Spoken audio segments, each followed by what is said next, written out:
Even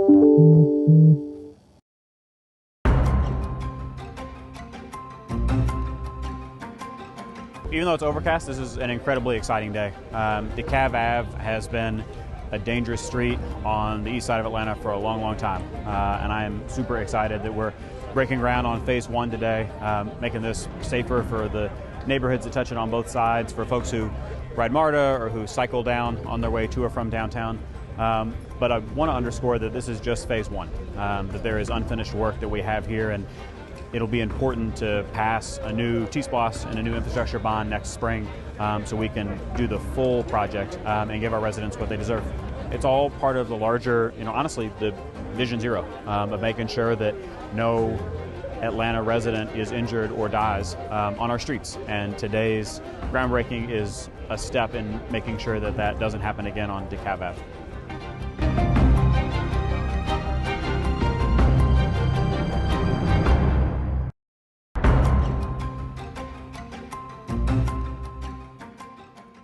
Now, therefore, we, the members of the Atlanta City Council, on behalf of the citizens of the city of Atlanta, who hereby proclaim this day, May the 22nd, 2021, as Tom Murphy Day in our fair city. In witness thereof, we cause the seal of the city of Atlanta to be hereunto affixed. Congratulations. We're here today to celebrate Tom Murphy and 40 years of his restaurant Murphy's in the heart of Virginia Highland. That's unusual these days to have a business owner, locally owned, lives in the area for that period of time. And, he serves a fantastic meal. It's a place people come for baby showers, for brunches, for weddings, and he's been tremendous in giving back to the community as well. I'm just so excited that Tom says that they're back to their pre-COVID business. People are out and about. He's making it a safe place to eat. I've been back here, and it's one of my favorite places, and I hope people will get out as they feel comfortable and back into their local restaurants.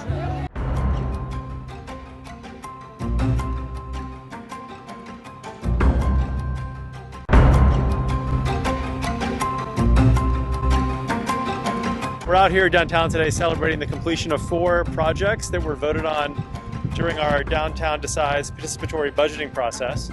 And we're riding a bike from one location to the other to do a ribbon cutting at each of the 4 transportation projects. Some of the projects we're celebrating today are new bike lanes in the Central Business District, the painting of an island in the middle of the road yellow so people can see it, and some new trash cans in the Sweet Auburn corridor. This is the direct result of citizens participating in this program. This is the first time we've done participatory budgeting in Atlanta, and it puts the power directly in people's hands on how tax dollars are spent, and we're just thrilled with the response and the success of the program so far.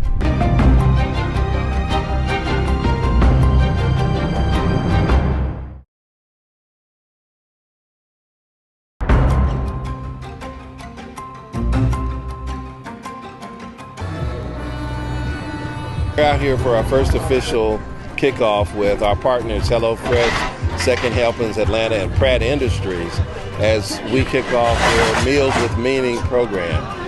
Their HelloFresh nationally is going to give away over 60,000 meals a month.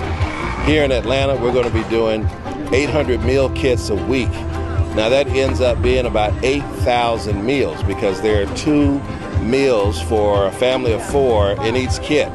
So every Wednesday for the next calendar year, we're going to be distributing food to folks who need it. So folks who are in a food desert, if you've been adversely affected by COVID-19, if you're struggling to feed your family, or if you just need some additional help this week, come by. We'll make sure that you get a meal and make sure that we help ameliorate some of those problems in your home.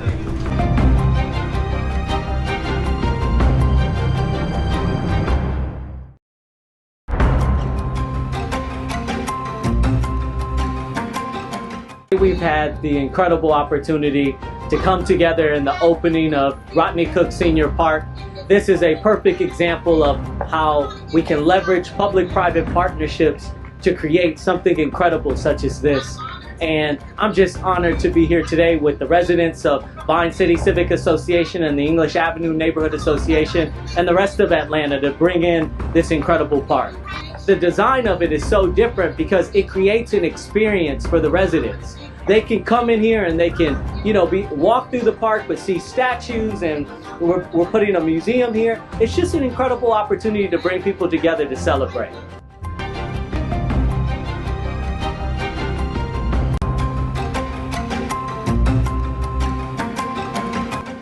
One, two, three. We're here for the launch finally of the beginning of the complete street for improvements along DeKalb Avenue. This project is very, very important. It falls into the category of promises made being promises kept. There's been a lot of charrettes and community engagement around improvements to this district. It's been fits and starts around implementation and scope. We finally have a scope. We finally have allocation of funding. They've selected the contractor. We are finally getting started. This is an important corridor that connects DeKalb County to Atlanta. It connects to Stone Mountain and some other bikes and trails. So this is a very, very important corridor. This is phase one. We're looking forward to having phase two happen in the near future, but we're excited to finally have a start to a very important project.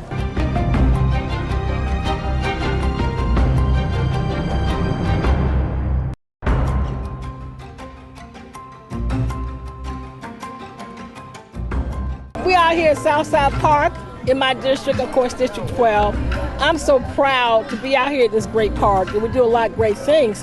But what we are here today for is actually another amenity that we've already put in the park of mountain bike trails. I don't know if folks know, but Southside Park is officially a mountain bike trail, the first in the city of Atlanta. So I'm very proud of that. We did that about 2 years ago. But what we're doing today is we've had donors who are actually donating bikes to our kids in our community, who are actually getting ready to train them to do mountain bike, how to ride mountains in a bike trail in Southside Park. Now, mountain biking is different than just riding a bike on the street.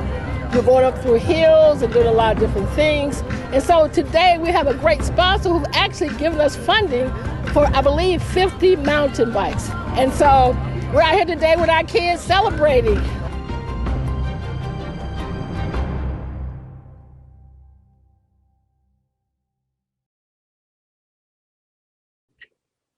So I'm incredibly excited about this $2 million allocation to support parks and green space improvements on the south and west sides of Atlanta, especially because it's going to be matched by a $2 million contribution from the philanthropic community, which will allow us to make some really significant investments. I'm standing right here just off Hutchins Road on a piece of land that the city purchased several months ago to put a community park in the middle of a neighborhood that doesn't have one. And we've been working with Park Pride to envision what that park will look like for the members of the South River Gardens community. And this piece of legislation is a perfect example of setting aside dollars that will help make a new park like this one a reality to the hundreds of people who will be able to walk to it. One of the aspects of this conversation that I'm really excited about is our chance to continue partnering with Park Pride. For more than 30 years, Park Pride has been the only Atlanta-based nonprofit providing programs and leadership to help realize the dreams for communities of neighborhood parks. And whether they're partnering with the city, our philanthropic partners, they have helped create and support more than 100 Friends of the Parks groups around the city. They work with energetic neighborhood groups to plant or have planted more than 20 neighborhood gardens. And they're continuing to help us envision community parks where they currently don't exist, like where I am right now in South River Garden, helping lead the visioning project for this piece of property behind me that the city just purchased. And now Park Pride, through its partnership with the city and with the philanthropic community, is going to have $4 million to continue making investments in our community parks. And I'm incredibly proud of that and grateful for our partnership.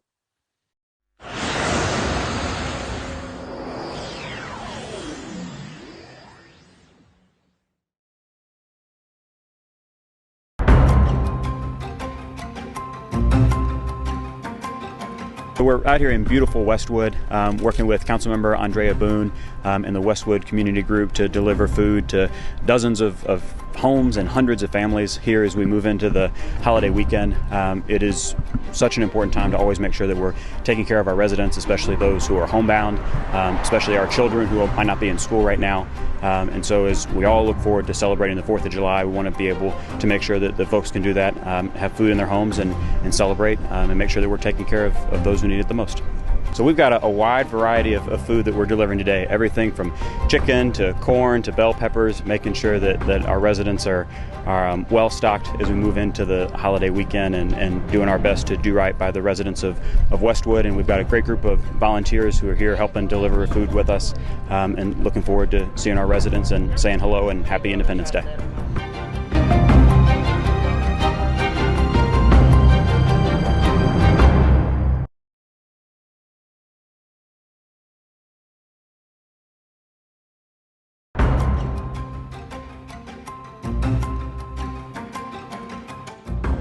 We are here at Southside Park in my district, of course, District 12.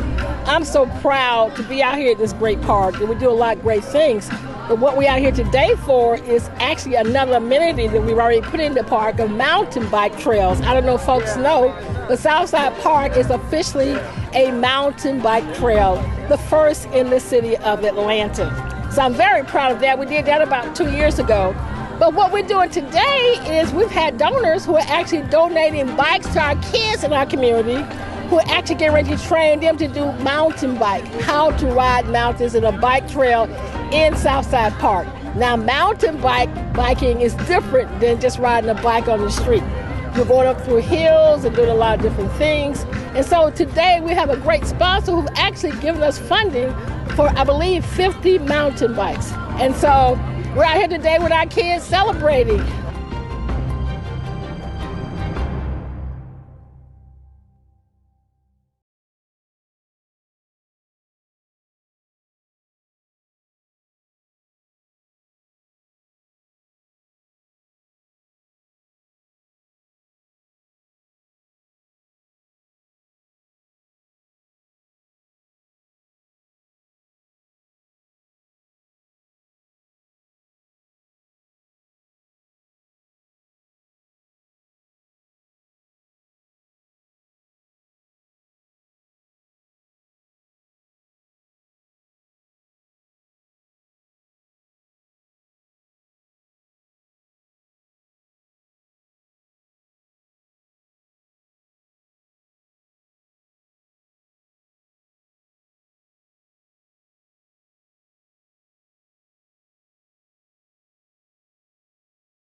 Chair of the Community Development and Human Services Committee. This is our regularly scheduled October 26, 2021 meeting. I am joined online, I know, by Council members Dustin Hillis and Carla Smith. Is there anyone else on the line? Councilman Bond is here. Okay. Councilman Bond. Ms. Shepard, you here as well? Yes. Okay. Mr. Brown or Ms. Archibald, are you here yet? Okay, we constitute a forum, and I will call this meeting to order. Joined by Councilmembers Hillis, Smith, Shepard, and Bond. We will hopefully be joined by Councilmembers Archibald and Brown at some point. Ms. Linda, would you read the meeting statement, please? Yes, good afternoon, Mr. Chair. Good afternoon. Today's Community Development and Human Services Committee is being conducted remotely as advertised and in accordance with Georgia Code Section 50-14-1. The meeting will be conducted in conformance with Robert Rules of Order and the Rules of Council as authorized by the City Code. The public may access meeting conference bridge toll-free by dialing 404-902-5066 and entering conference ID number 151945. This information was also provided on the Friday, October 22nd, 2021 public meeting notice. The public may also view the meeting on Channel 26, the Council's homepage at citycouncil.atlanta.ga.gov, Facebook and Twitter pages at ATL Council, and the Council's YouTube channel. All presentations are available on the Atlanta City Council website and accessible via the Community Development Human Services Community Presentations page. Today's meeting agenda was also published and made available on Friday, October 22nd via the city's website at atlantacity.ga.iqm2.com. In addition, the public is able to submit comments via voicemail at 404-330-6089 yesterday between the hours of 4 and 7 p.m. These comments will be played during the public comment portion of this meeting. All persons present on a remote council meeting conference bridge are requested to please mute your phones and speakers. Meeting participants wishing to speak must be acknowledged by the committee chair. Amendments, substitutes, and informational documents have been distributed to committee members beforehand. Thank you all in advance for your cooperation. Thank you. Next up is the adoption of the agenda. First, I need to make a motion to amend the agenda to add a piece of walk-in legislation. Is there a second? So, second. Motion by Westmoreland, second by Bond. Please open that vote to amend.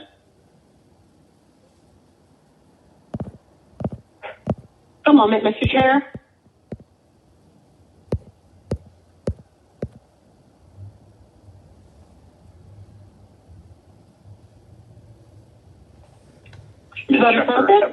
You might be online. There we go. 5 yeas, 0 nays. The item is amended. I'll then make a motion to adopt the agenda as amended. Is there a second? Second. Motion by Westmoreland, second by Bond. Please open that vote.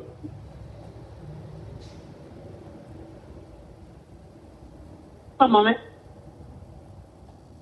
I'm a yes, Mr. Chair. Thank you, Mr. Brown. Welcome. The vote is open, Mr. Chair. I'm a yes. I can hear you back, Ms. Strange. Okay.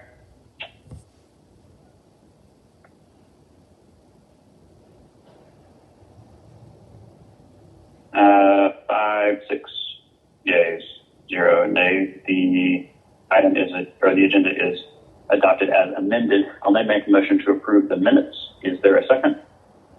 Second. Motion by Westmoreland, second by Bond. Please open that vote. Mr. Brown? The vote is open, Mr. Chair. I'm a yes. Ms. Shepherd? Yes. Thank you.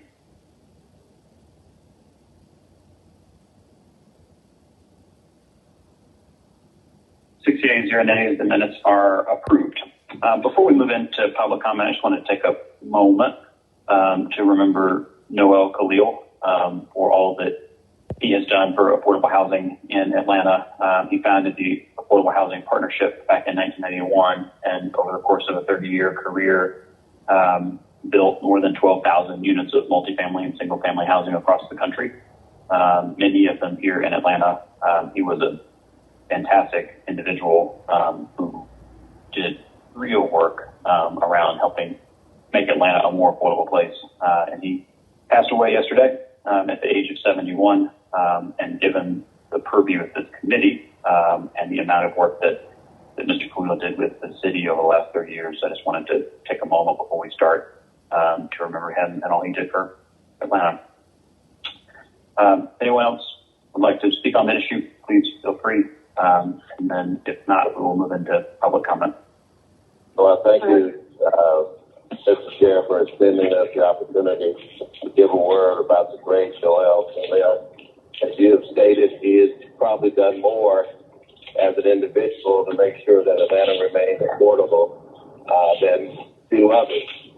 He was a great business person, was always inclusive, always provided opportunities for young people and for those who are interested in his craft to learn and to get into the business. But he was a greater man as an individual. He was just a great and dynamic dynamic person, father, husband, that great family man, and good friend and mentor. He will be sorely, sorely missed. I want to extend condolences to the Khalil family during their time of bereavement. Thank you. Yes, this is Councilmember Shepherd. Kudos and ditto to everything y'all said. Mr. Khalil was a phenomenal man to me. He has so many projects in my district that he's just embraced.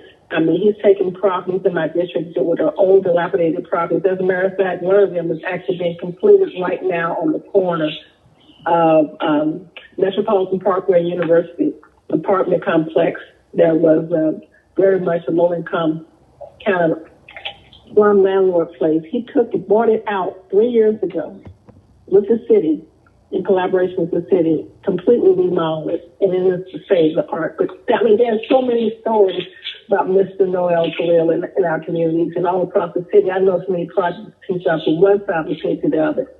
A giant, when I say a giant of a man, Noel was a very tall, lean man with the most beautiful smile you ever saw, and was just so down to earth. I was just talking to one of his seniors in my community this morning from Columbia Residential on Arthur Langford Parkway, Arthur Langford Place rather, and she was saying, council members, when you find out what his service is, can you take me with you to his service? We loved him so much in the community. But Mr. Khalil was not only a great supporter of the housing, but it was a passion. This was his mission, and I just can't say how we truly lost a giant and someone who really did great for the city of Atlanta and the country. Thank you.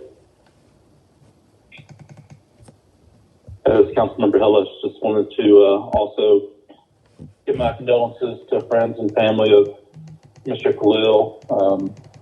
He's done a lot for the city, for here in District 9. He built many of the developments over in the West Highlands neighborhood, and also has one of the developments in the Grove Park neighborhood, affordable housing development that's currently under construction.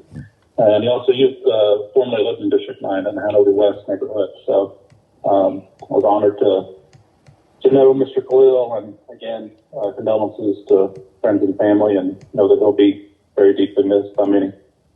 Thank you.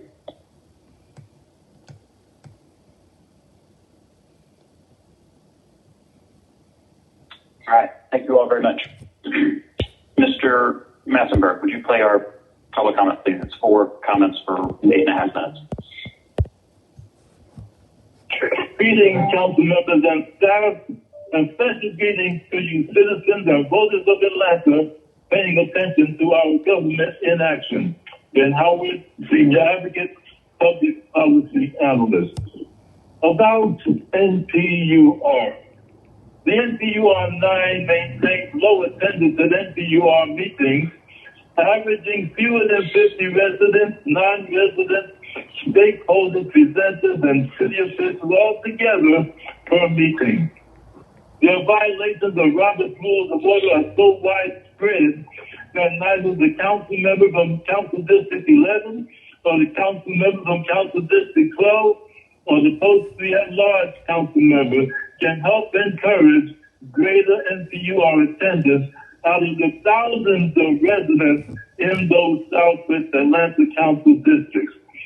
There's little doubt that power brokers like Antonita Robinson, Ricardo Jacobs, and Paulus Clare could double that attendance figure in an instant. They could, but they won't. Because the fewer residents who attend, the fewer people they have to try to exercise their control over. They no longer have a sergeant at arms. They no longer have a parliamentarian. They no longer have a secretary. All this makes it easier for them to use election buddies to do what they're doing now. Put the NPUR chair out of office because he refuses to be a party to the trickery of Antonita Robinson, Paulus Clare, Ricardo Jacobs, Alfred White, Renette L. Scott, Allison Hathaway, Cheryl Brown, Agent X, Sherry Williams, and the undercover NPUR 9 cohort supporters, enablers, and syndicates. My name is Tony Mills, and I'm calling about the land use amendment application CDP-21-35. I object to the amendment to the comprehensive development plan and strongly encourage the CDHS committee to deny the change in the land use to high density commercial. First and foremost, the proposed density is far too much for the size of the property and for the infrastructure in Buckhead. Second, the church does not propose to change its use or build any structures that aren't otherwise permitted by the current zoning regime. So we would ask that on the 6.67 acres retained by the church, that the CDHS committee recommend that the zoning and specifically the land use for the retained property not be changed and not be increased to high density commercial. This is a health and safety risk due to traffic development, and the 1,871 net new parking spaces will attract. It's contrary to the policy of the area to reduce vehicle traffic. And we would ask that the CDHS committee weigh the health, safety, and quality of life of the citizens in Buckhead against the interests of the property owner, the developer, and the city of Atlanta. We object to the amendment to application CDP 21-35 and ask that the CDHS committee vote recommend against approval of that amendment. Thank you. In the Spirit of Christ, my name is Henri Jordan. For if ye live after the flesh, ye shall die. But if ye through the Spirit do mortify the deeds of the body, ye shall live. Romans 8, chapter 13, verse. Mortify, death signifies separation. Here it denotes separation from the sinful deeds of the flesh. Then Montgomery, a man that have more children than he take care of, you ask for death. Thus says the Lord, so that a whole Egypt shall fall, and the fire of her power shall come down. From the tower of Zion shall they fall in it by the sword, saith the Lord God. Ezekiel 30, chapter 6, verse. This article, the only one of the seven that is undated, is a general prediction that Egypt and all her allies will be destroyed. And said unto them, whosoever shall receive this child in my name, receiveth me. And whosoever shall receive me, receiveth him that sent me. For he that is least among you all, the same shall be great. Luke 9, chapter 48, verse. To receive such a fellow believer is to welcome Christ himself. And Jesus gives the homeless calling on Jesus' business plans for the deliverance of an enormous amount of souls and lives, then they will be great. Even as I have seen, they that plow iniquity and sow wickedness reap the same. Job 4th chapter 8 verse. They that plow iniquity reap the same, meaning you reap what you sow. If you seek to kill, you ask to be killed. I would obey Jesus to help your people life. And we need that power. Thank you, and obey Jesus. Christ is the answer. This is Steve Carr. My comment is for the future zoning map of the comprehensive development plan. I was not able to make a comment for yesterday's CDP hearing, so hopefully today we'll get a little on the 25th of August, about 2 months ago, I sent a letter to Nate Hosell of City Planning regarding my property at Byrne and Mercer Streets and the Beltline, the northernmost part of Area 3 of the Beltline. Requesting a change in the comprehensive development plan, future zoning map to MRC 2. MRC 2. Please ask Nate to forward my letter to you, doing a handwritten one of the 800 to 900 items that he received. Currently, the 1898 Beltline Bridge over Wood Avenue is going through the landmark designation process. My Burn Busher property, which is almost immediately to the north, within a couple hundred feet, was graded just prior, probably 1897, with no immediate residential neighbors at that time. Later, it was zoned M2, heavy manufacturing. And then in 1981, it was proactively, can you see my air quotes on that, proactively, rezoned single family R5 without the owner's knowledge. And that owner was an industrial corporation, Williams Brothers Lumber.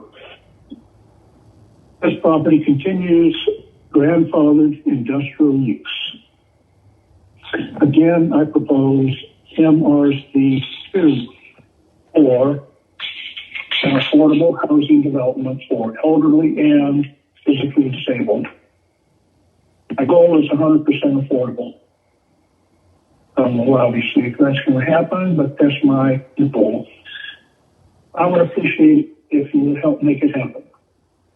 Thank you. That concludes the public comments, Mr. Chair. Okay, thank you very much.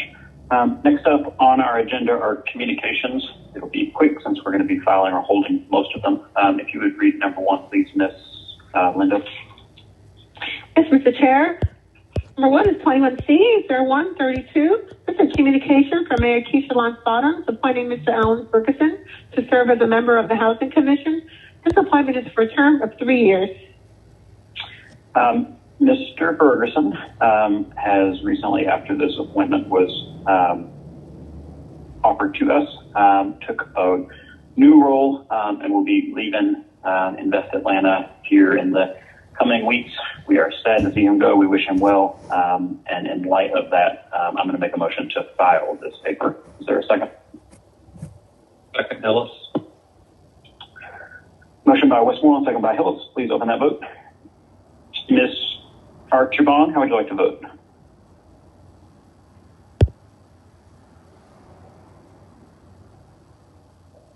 All right. I thought we had been joined by Ms. Archibald. I'll come back. Mr. Brown?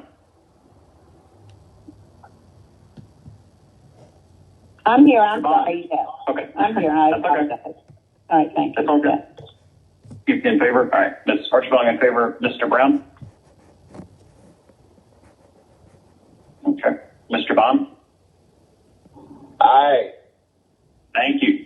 Let's go ahead and mark Mr. Brown away.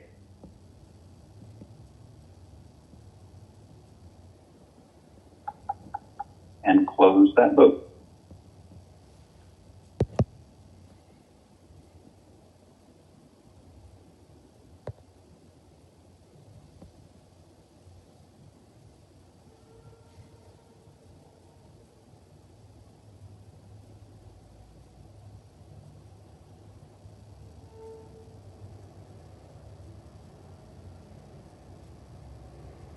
The vote is closed, Mr. Chair. Gotcha. My computer must be stuck. I assume that's 5 yeas, 0 nays, 6 yeas, 0 nays. That item is filed. Next up is item number 2. Mr. Chair, that's 21C, 0133. This is a communication from Mayor Keisha Lance Bottoms appointing Ms. Amber A. Robinson to serve as a member of the Municipal Market Company Board of Directors. This appointment is for a term of 2 years. Motion to approve. Second. Is there we go. Motion by Westmoreland, second by Bond. Ms. Robinson, we know you better than most appointees. If you'd like to speak to the committee, go for it.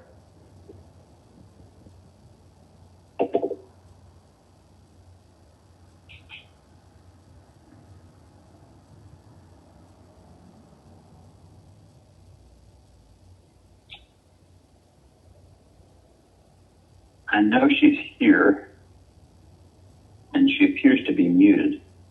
way we can unmute her. I know she. On a board. I'm gonna go ahead and open the vote, and we'll unmute and let her speak at the end. The vote is open, Mr. Chair. Archibald, yes. Thank you. Brown, yes. Thank you. Mine is stuck too, so I'm a yay. Yeah, that was mine. I'm stuck also. I'm a yay.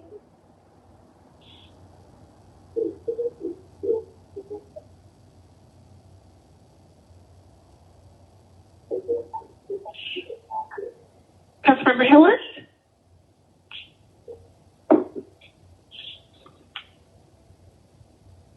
I was the seconder, I thought, but yeah, he's listed there now. I see it.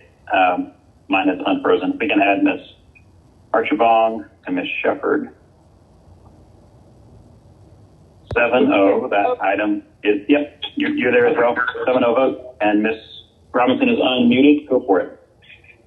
Hi, good afternoon, everybody. Thank you so much, Chair Westmoreland and the members of the committee for your support. I do want to take time to also thank Mayor Keisha Lance Bottoms for bestowing me with the honor of this appointment, the president and all of the members of council who are not present here today for y'all's longstanding and continued support, and to the city attorney, Nina Hickson, for her leadership and mentorship. I'm very excited for the opportunity to serve as a member of the Municipal Market Company Board of Directors. The Municipal Market is one of the City of Atlanta's oldest institutions, founded in 1918 and existing in its current location since 1924. And I believe there to be no more noble a calling than that as a public servant. It's been my distinct honor to dedicate my legal career to the service of the people of Atlanta, of the city of Atlanta, and service to such an esteemed institution.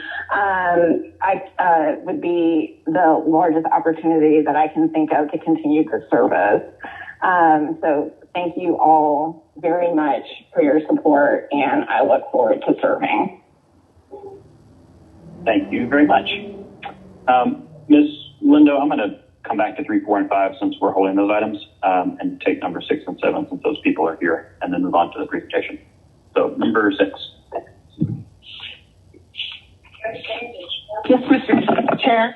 That's 21C0137. This is a communication from Monique Preiser, Secretary of Vine City Civic Association, submitting the appointment of Mr. Solomon Brannon to serve as a member of the Rodney Cook Senior Park Historic Oversight Committee. Mr. Brannon, are you present?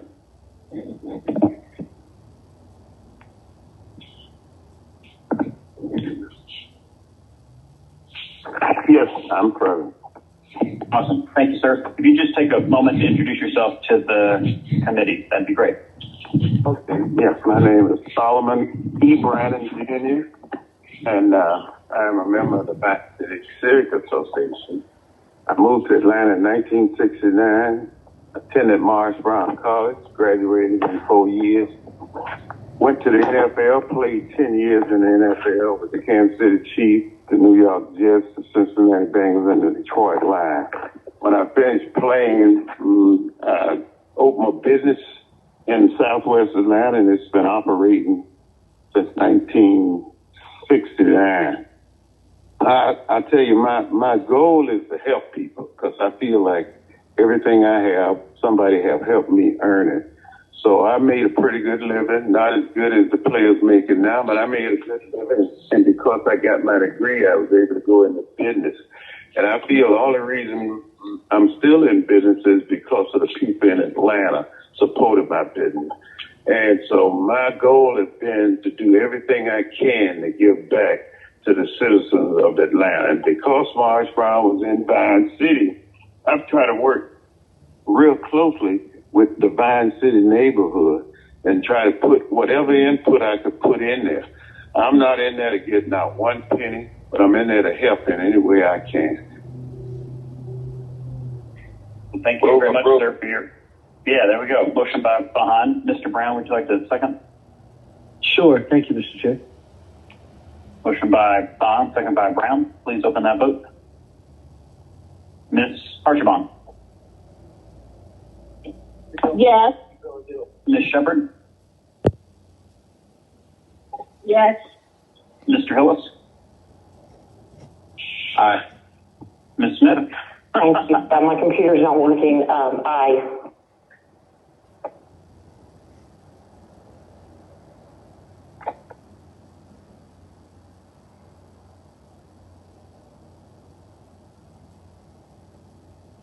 All right, 7 yeas, 0 nays. The item is favorable. Thank you, sir.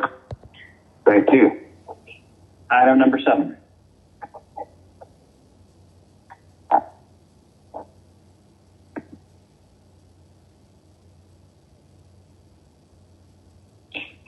I'm sorry, we made it, Mr. Chair. That's 21C0138. This is a communication from Monique Prather, Secretary of Vine City Civic Association, submitting the appointment of Mr. Stephen Muhammad to serve as a member of the Rodney Cook Senior Park Historic Oversight Committee.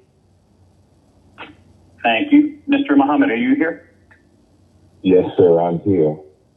And I'm here with Go ahead. a heavy heart because when y'all said Noel Khalil passed, I did not know that. He was a longtime friend of mine. I met him back in 1984 when I was chairman of the Land Use Committee for NPUM, which is over downtown. And he and Herman Russell were building McGill Place. And we became very good friends after that. And it's really, it's difficult for me when I heard that he had passed and I didn't know, and I have to reach out to his family. Excuse me. But I love that brother, and it's hard. And it came at a time when I was also happily elated. I had caught COVID-19 about a few weeks ago, and I gave it to my son, and he was hospitalized. His kidney function shut down, and I went and picked him up yesterday, so I was really happy because no parent would want to kill their child.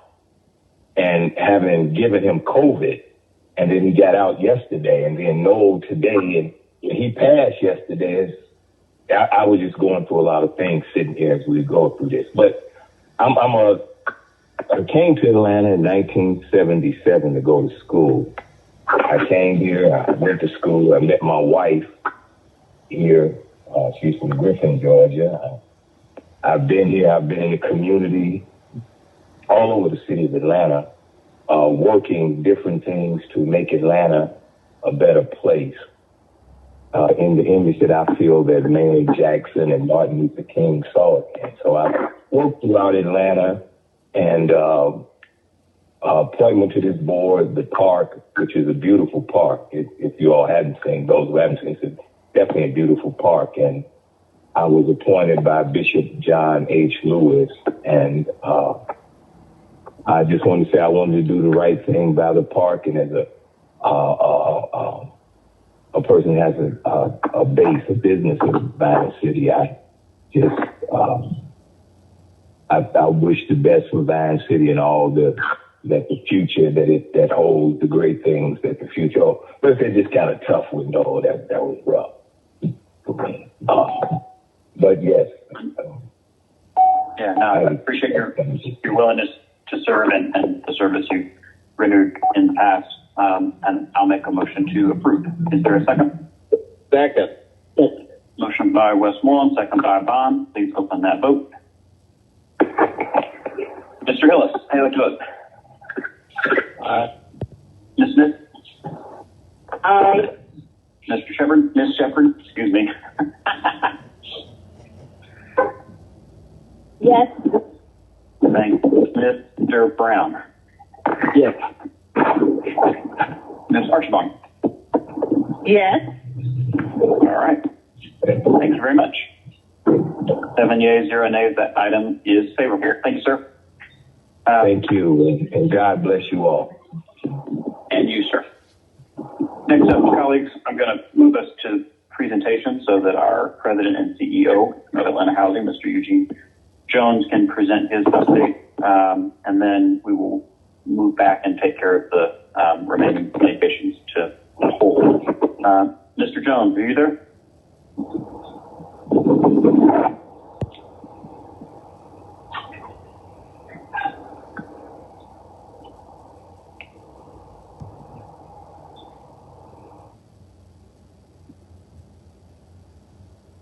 Can you hear me?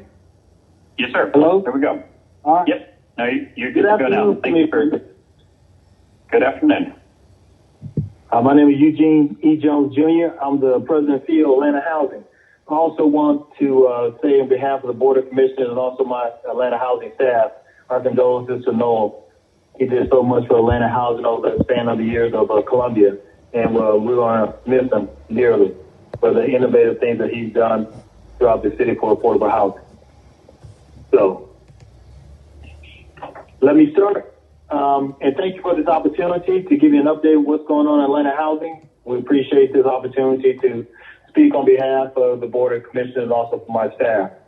I do want to say our mission, Atlanta Housing opens doors to quality, equitable housing options across the city of Atlanta while investing in the families, communities, and citizens we serve. Next slide. What we do, we create affordable housing opportunities all over the city. We elevate the quality of life for our residents. And lastly, we innovate ways to invest in our neighborhoods across this city. Next slide. Who we serve. We serve the extremely low to moderate income, working families, seniors, veterans, individuals with disabilities, and those experiencing or at risk of homelessness. We serve about 26,000 households. 3,500 households are serving those with disabilities, 7,500 senior households, 8,000 households with children. 96% of our families have extremely low to very low income, and 79% make less than $26,500 annually. It is hard to make affordable for everyone, especially for the 79% that we serve that earn less than $26,500. It just bodes me that we need a living wage so we can provide more affordable housing and also some more home ownership in this city. Next slide. Quality housing. AHA creates a spectrum of quality, affordable solutions through housing programs that help meet a variety of needs. Next slide. Quality housing. We have a housing choice voucher program, which used to be called Section 8, and they're used interchangeably. Participants pay 30% of the income towards the monthly rent. AHA pays the balance. Certified inspection teams focus on tenant and landlord experiences and ensures all homes meet our enhanced standards. All the homes that we rent out, that landlords provide housing for our residents, we have to ensure that they meet housing quality standards, that they're livable, they have what they're supposed to have, a refrigerator, stove, good outlets in their unit. They have a yard that's being kept up, roofs. We do everything to make sure that those residents are living in a quality of life that they deserve. 756 new units from participating landlords and property owners. 756. So we added 756 more landlords to our program to provide affordable housing. So we have served in 2021 11,356 households. Next slide. Quality housing with the Home Flex Fund program. Private property owners reserve a portion of their units for eligible residents through a Home Flex contract. Formerly project-based rental system, PBRA, this long-term affordable option provides subsidies directly to the property owner that remains with the unit. AHA provides rental assistance to residents living in 6,300 privately owned units kept affordable by Home Flex contracts. And let me expand on Home Flex. So if the developer is trying to create some affordable housing in the city, typically the developers will come to Atlanta Housing and ask us we participate in providing affordable housing on Home Flex unit, which is a great thing. People will complain that we've not built enough housing, but we also, on the flip side, we provided adequate Home Flex funds so property owners and developers can provide a more affordable housing and long-term subsistence for our residents here in Atlanta. Next slide. Quality housing provides eligible homeowners with down payment assistance to purchase homes in the city of Atlanta. We're very, very proud of this. Up to $20,000 for eligible home buyers and up to $25,000 for eligible voucher participants, veterans in education, healthcare, and public safety professionals, as well as first responders. $18 million has been spent on 773 down payment assistance loans since FY 2018. That is a lot. We're very, very proud of our home ownership program, and it far exceeds anything across the country from what I've seen. We're very, very proud of it.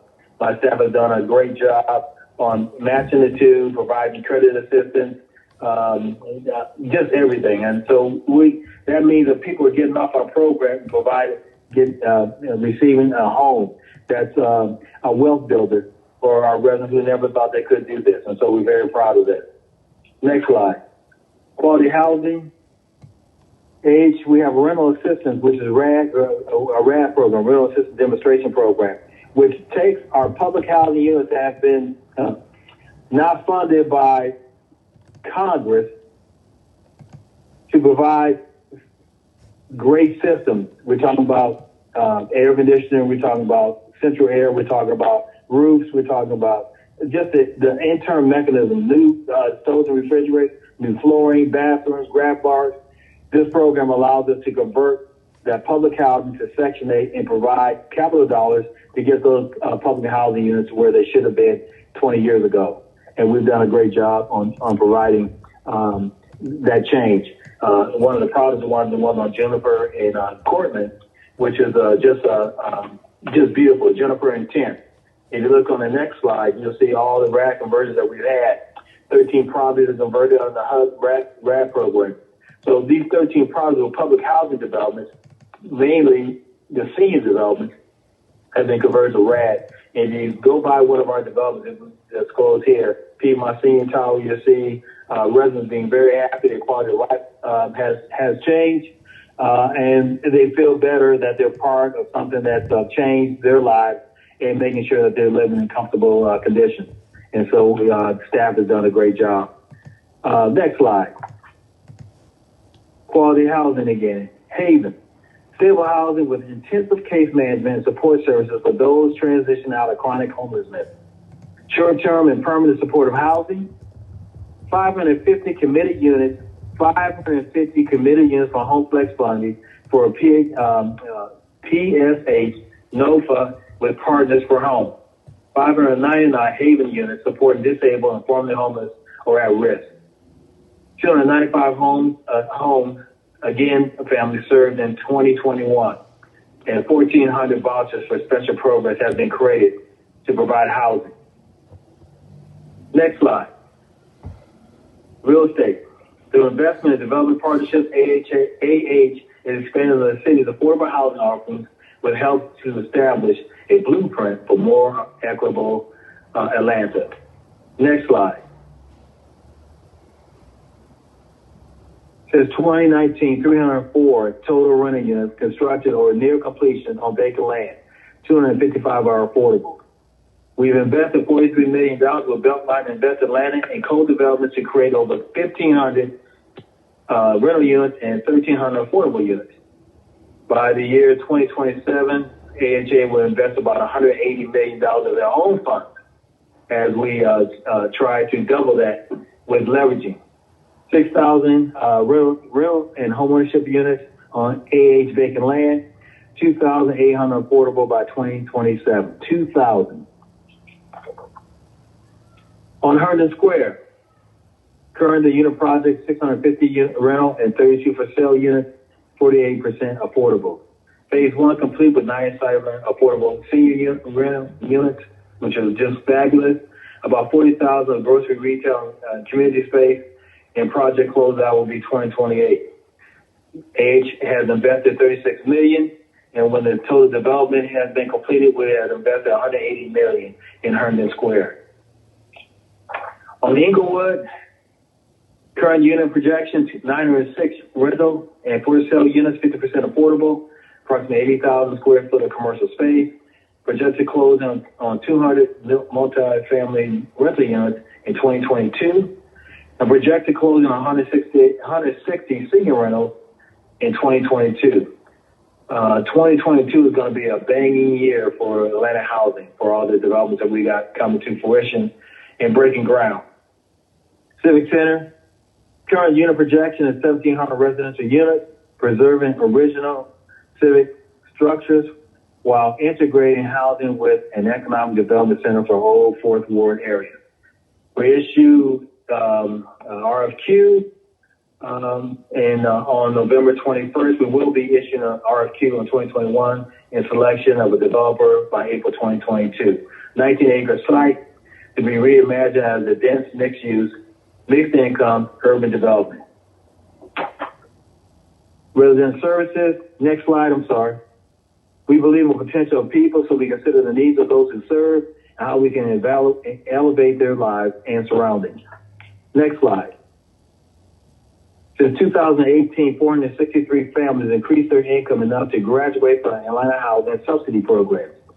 Access to educational child care, transportation, and health services. Case management services to connect residents to entrepreneurial development resources that foster financial independence. Digital Leadership Academy provides technology, skills, and access to higher paying jobs, 7 graduates and 6 new job placements from cohort. 5-star tenant program offers financial literacy, credit counseling, and more to support financial wellness.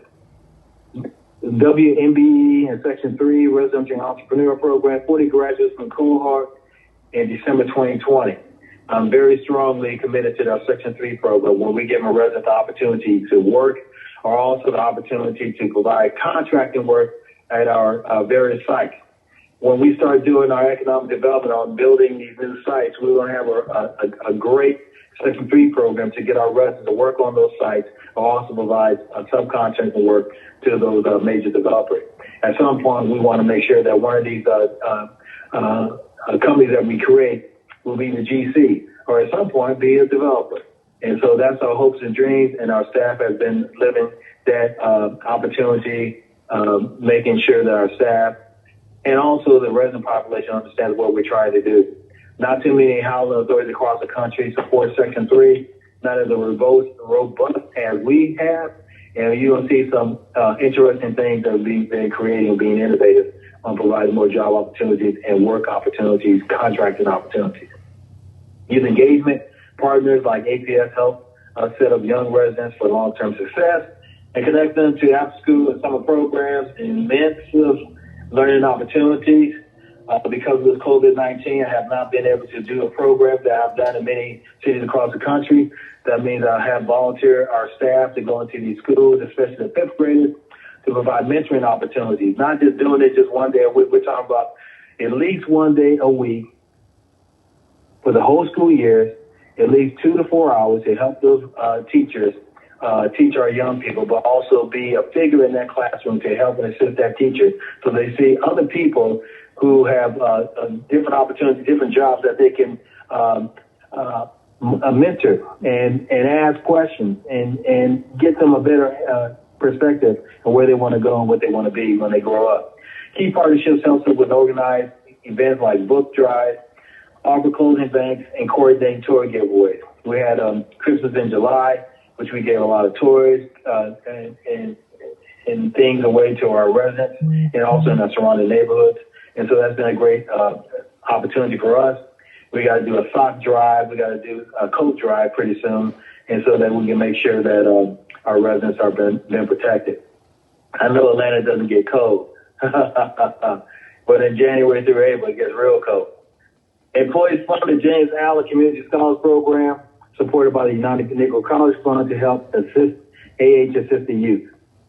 We provided $692,000 in scholarship awards to more than 175 students. Our senior care, next slide. Aging Well Signature Health and Wellness Program helps older adults successfully age employees. Partnerships help us provide safe social opportunities, foster relationships with families and friends, and encourage physical and mental wellness. Partnerships help us provide mask and vaccination opportunities through the COVID-19 pandemic. $20 million has been invested in our senior communities for communal spaces, resources, and more. The reason why this is so special to me personally is because I'm 66 years old. So I want to make sure that at some point when I can't take care of myself, that I'm providing a service to our residents. That's something I want to look forward to and that I will be proud of and be well taken care of. And so the staff, again, has been very, very instrumental providing those services to our senior residents.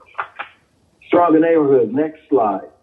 ACE is taking an innovative approach to building stronger neighborhoods across the city, particularly those where our former public housing sites are located.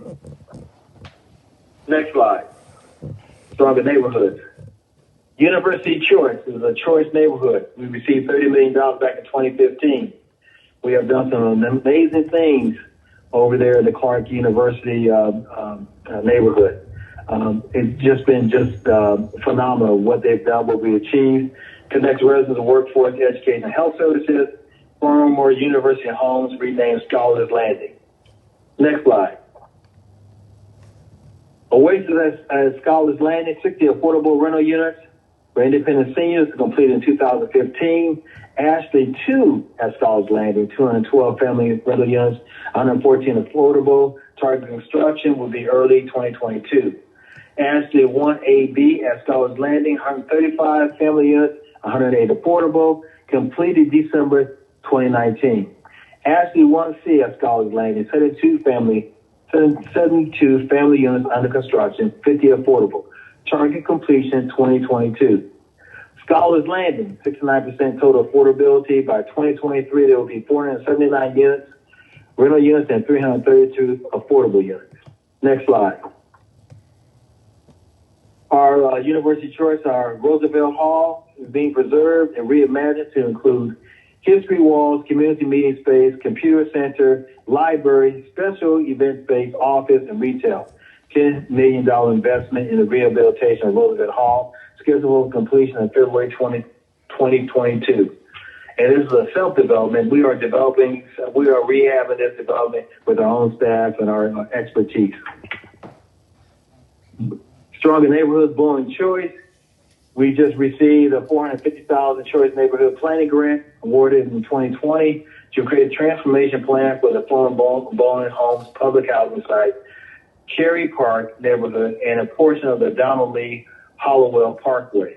We just had an event this past Saturday, connected with the residents, the current residents, the former residents, explaining to them what their plan is hopefully it's going to turn out to be. They're going to be strong partners because they're going to decide what that community should look like, and also make sure we connect with the residents. So when we do finish complete, when we're successful with the implementation grant, just like Scholars, we're going to do some great things over in Bowen Hall. So I'm very, very proud of the staff and what they've created and what they've put together. Last slide. I want to say thank you very much for the opportunity to serve Atlanta and also be at the presidency of Atlanta Housing.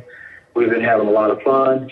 Also through the pandemic, we have still been able to serve our population. We still have been able to partner with Beltline, Invest Atlanta, and all the other social services agencies. It still doesn't matter. With the pandemic, we still have to do our work. We're going to do it well. We're going to protect ourselves. And we're just so glad for the support of this committee and council. Any questions? Good deal. Thank you, sir, for your presentations. Colleagues, I know our systems aren't exactly working electronically. Any questions or comments?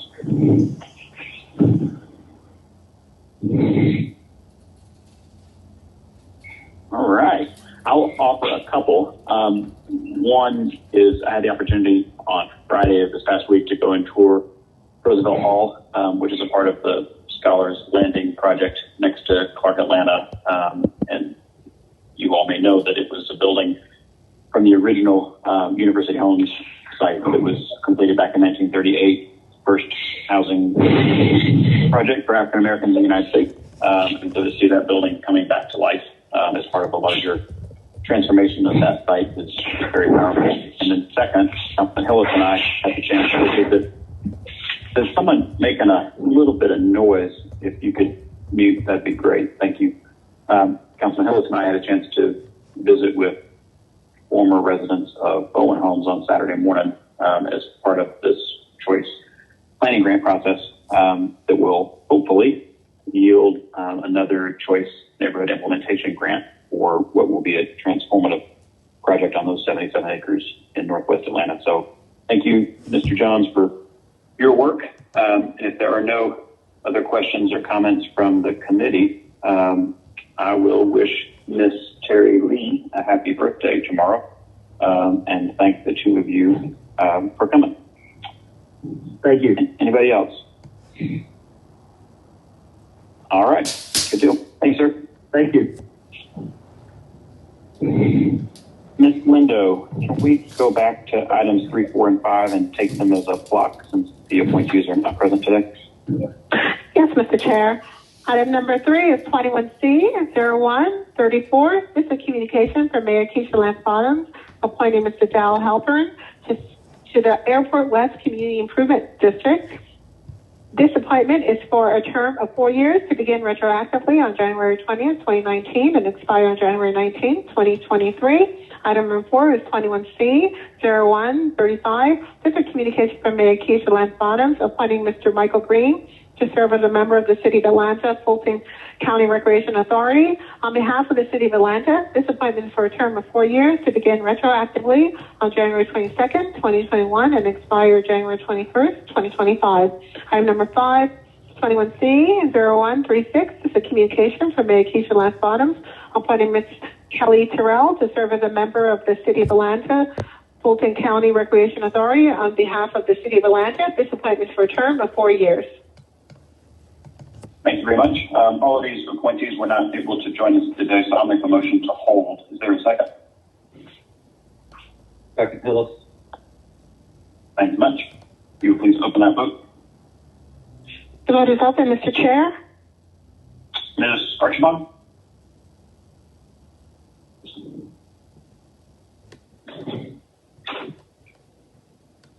Mr. Brown?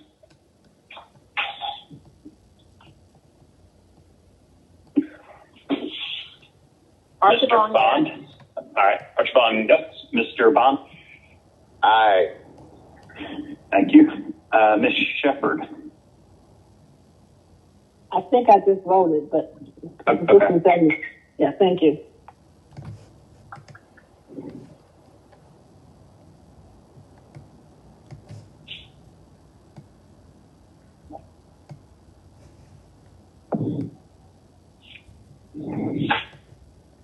We can add Ms. Archibald and Mr. Bond to that list. That'll be 60 yeas, 0 nays. Those 3 items are held in committee. Next up is item number 8, I believe. Yes. So I'm looking at the vote and it looks like I'm away. Is that right? It is not right. You're very much with us. Yeah. Thanks. Correct that. Can we add Ms. Archibald, and then we need to add Mr. Bond as well for a 6-0 vote to hold those items. Yes, Mr. Chair, we'll make those corrections. Okay, thank you. On to item number 8.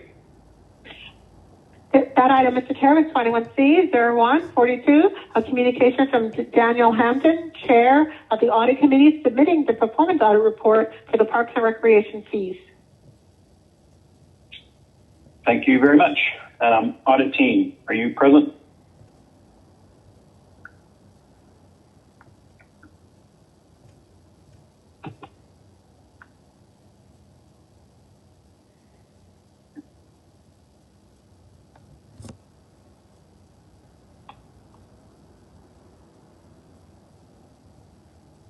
Hello. Yes, ma'am. Hi. This is Amanda Noble, City Auditor. Thank you. I'm sorry, I was on mute. The audit manager for the project, Randy Hadeen, will be presenting the audit. Are you on, Randy?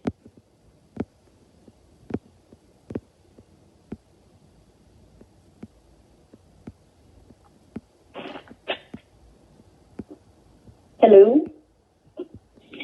Good afternoon, members of council. My name is Randy Hadid, and I will be presenting our audit findings and recommendations of the city's parks and recreation fees. We undertook this audit because a member of City Council expressed concerns about inconsistent fees at the city's recreation centers.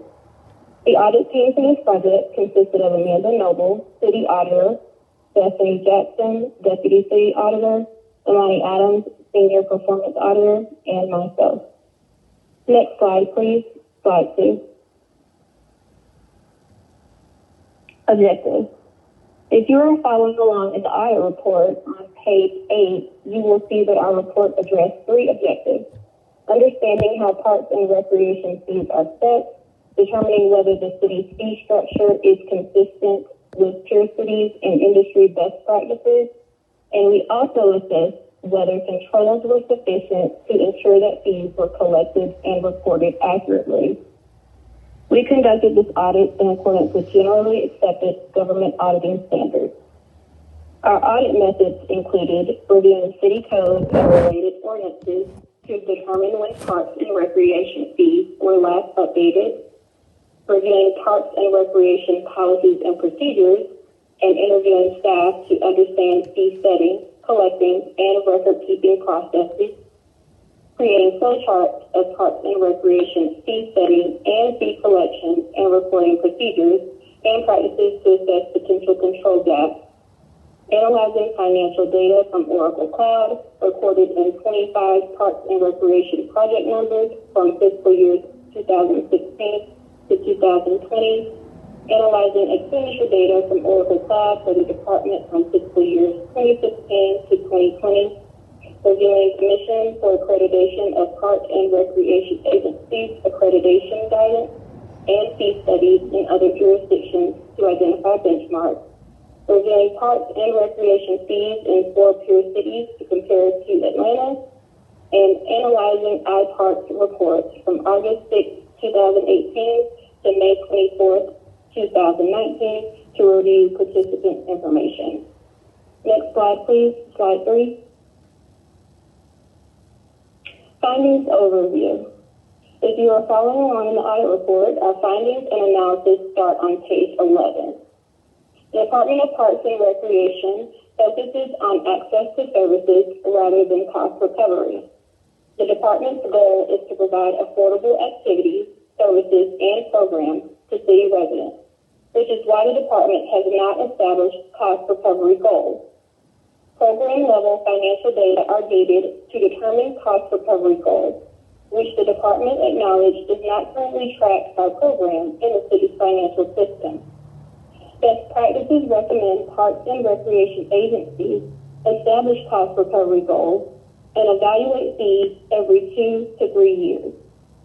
Most of the city's parks and recreation fees have been unchanged since 2010.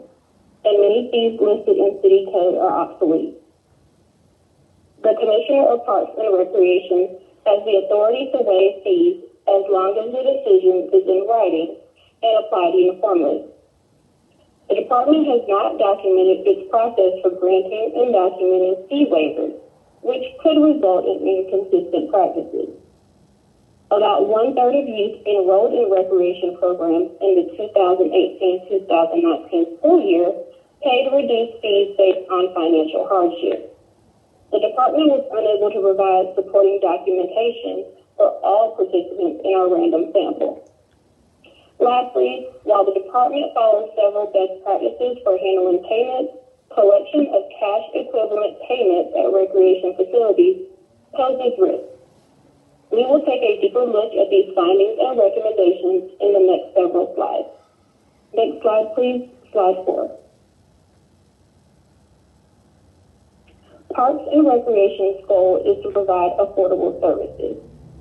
If you are following along in the audit report, this finding starts on the bottom of page 11, top of page 12.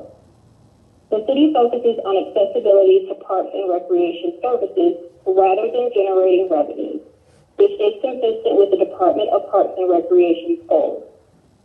While this is our first time conducting a performance audit on the city's parks and recreation fees, the current Parks and Recreation Commissioner previously requested fee studies of its golf, tennis, large events, and youth athletics programs from the Department of Finance, to assess its fee structure and recommend changes to these fees to potentially recover costs.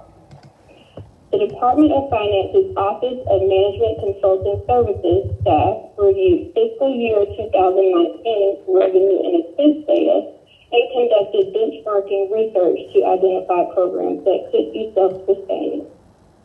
Finance staff determined that if the city charged commercial rates for golf, outsourced tennis, and charged higher rates for large events such as Music Midtown, it could potentially recover costs, or at least break even based on the results from its simulated model.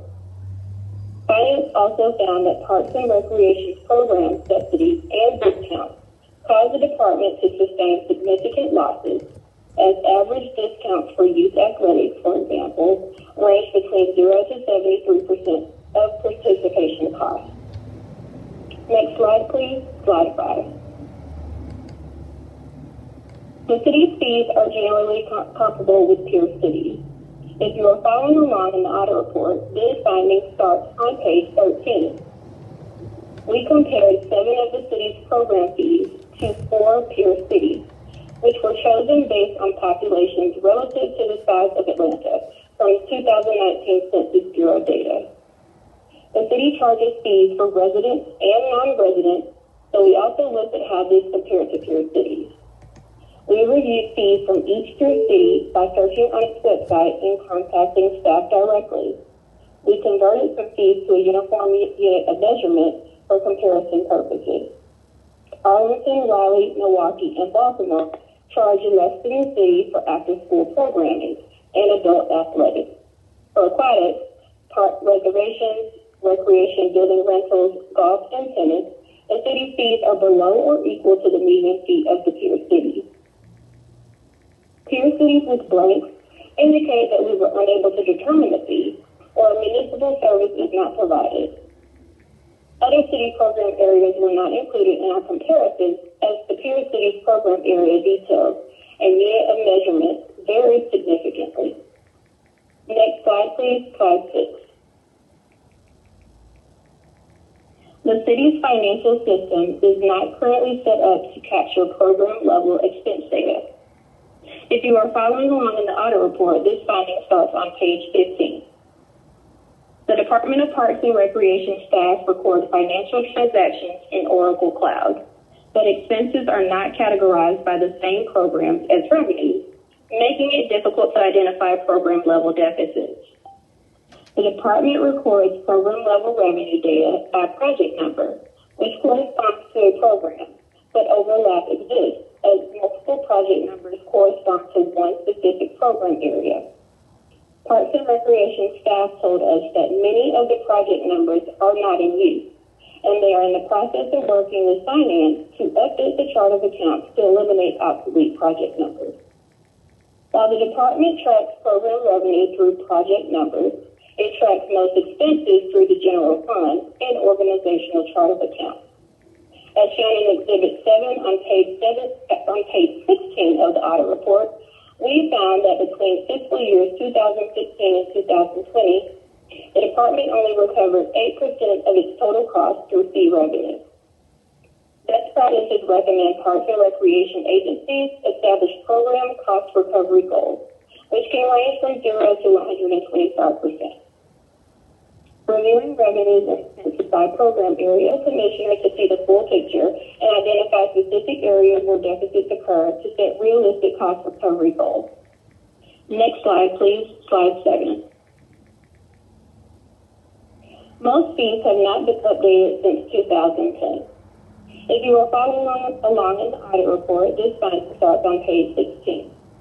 While best practices recommend Parks and Recreation agencies update fees every 2 to 3 years, most of the department's 304 fees located in Section 110-3 of City Code have not changed in over 10 years, and no fees have been modified since 2016. According to staff, there is no formal policy to review or update fees on a scheduled basis. The fee setting process is driven by customer complaints.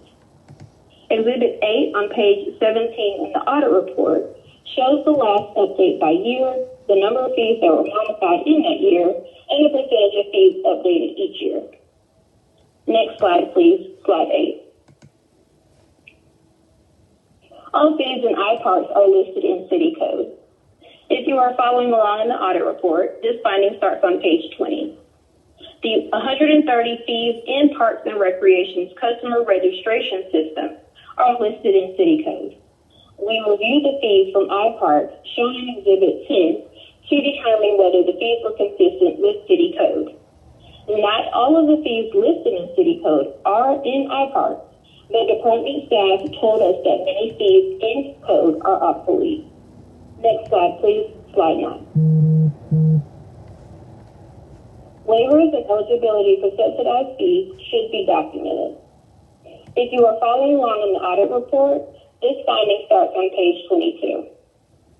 Section 110-3 of the City Code grants the Parks and Recreation Commissioner the authority to waive program and service fees.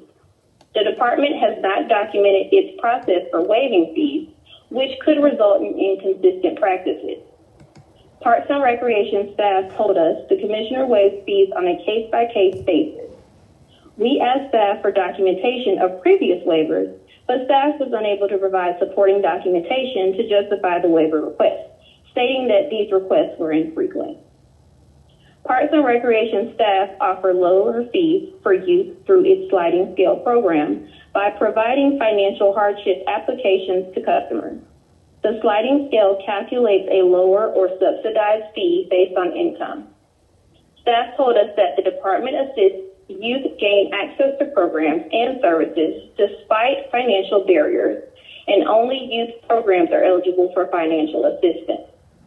We reviewed an Iparks enrollment report for the 2018-2019 school year, which identifies all registrants for all after-school programs from August 6, 2018 to May 24, 2019. We did not review the most recent school year as COVID-19 affected program participation. The report shows 2,074 students enrolled in after-school programs. Of those enrolled, 34% of students were charged reduced fees. We selected a random sample of 22 students from the Iparks enrollment report who received a reduced fee for financial hardship and requested the required documentation to qualify for the fee reduction from department staff. They provided documentation supporting eligibility for 12 or 55% of the 22 students. We also reviewed the eligibility documentation and found that 5 of the 12 students that the department provided documentation for complied with the eligibility for the sliding scale. Documents for the remaining 7 students did not comply with the department policies and procedures for financial hardship eligibility to receive a lower fee through its sliding scale. Next slide, please. Slide 10. Collecting cash equivalent payments could bypass internal control. If you are following along in the audit report, this finding starts on page 25. The Department of Parks and Recreation allows customers to register for programs or activities online via Iparks or in person at the facility. If a guest does not pre-register in Iparks, facility staff will register the guest in the system and accept cash equivalent payments using a money order or check. Money orders and cash and checks are stored in a safe and deposited daily by facility management or staff.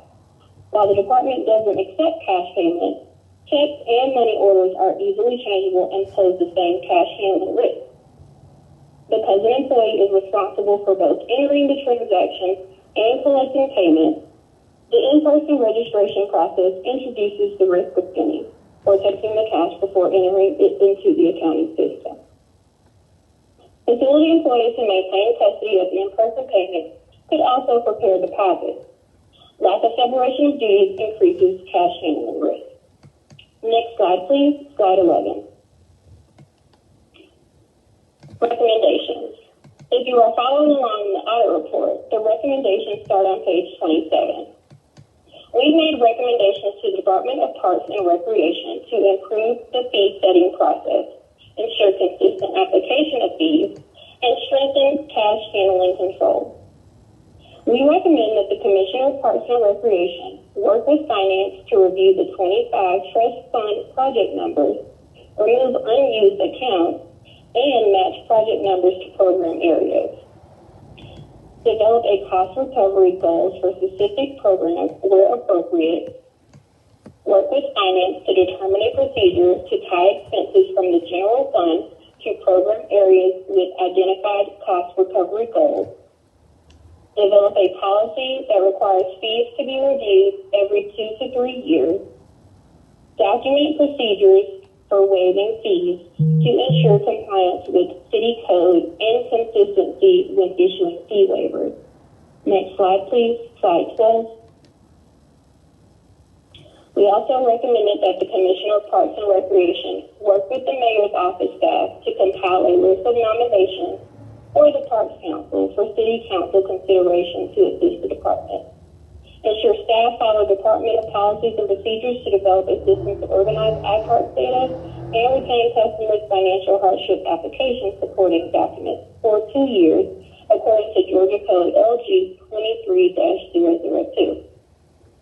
Encourage guests to use Iparks, Golf Now, and Courts self-service sign-ups, pay for programs and services using electronic payment options, and allow guests to register themselves at the facility. If the department continues to accept checks and money orders, we recommend that it discontinue allowing the same employee to both accept cash and prepare the deposits. And lastly, install security cameras at the front desk of Parks and Recreation facilities to further reduce the risk associated with cash handling. The department agreed with all recommendations except one, in which they partially agreed. The next slide, please. Slide 13.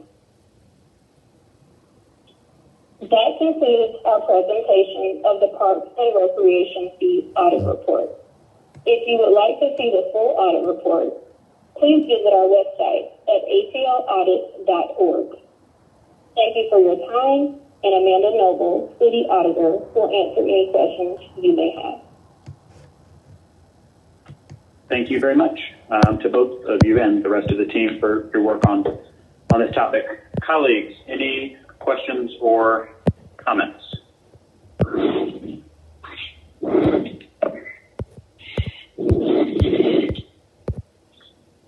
All right. In that event, I believe I'm going to make a motion to accept and file. Is that right, Ms. Linda? That's correct, Mr. Chair. Okay. Thank you for these recommendations. We will put them to work. But for the purposes of this paper, I'll make a motion to accept and file. Is there a second? Second, Smith. I think we had a little Hillis and a little Smith. We're going to go with Smith. Please open that vote. Ms. Shepard is online. Mr. Bond, how would you like to vote? Aye. Thank you. Shepard, yes. Okay. Ms. Shepard's a yes. Mr. Bond's a yes. Brown, Archibald? yes. Archibald, yes. Archibald's a yes. That makes it unanimous.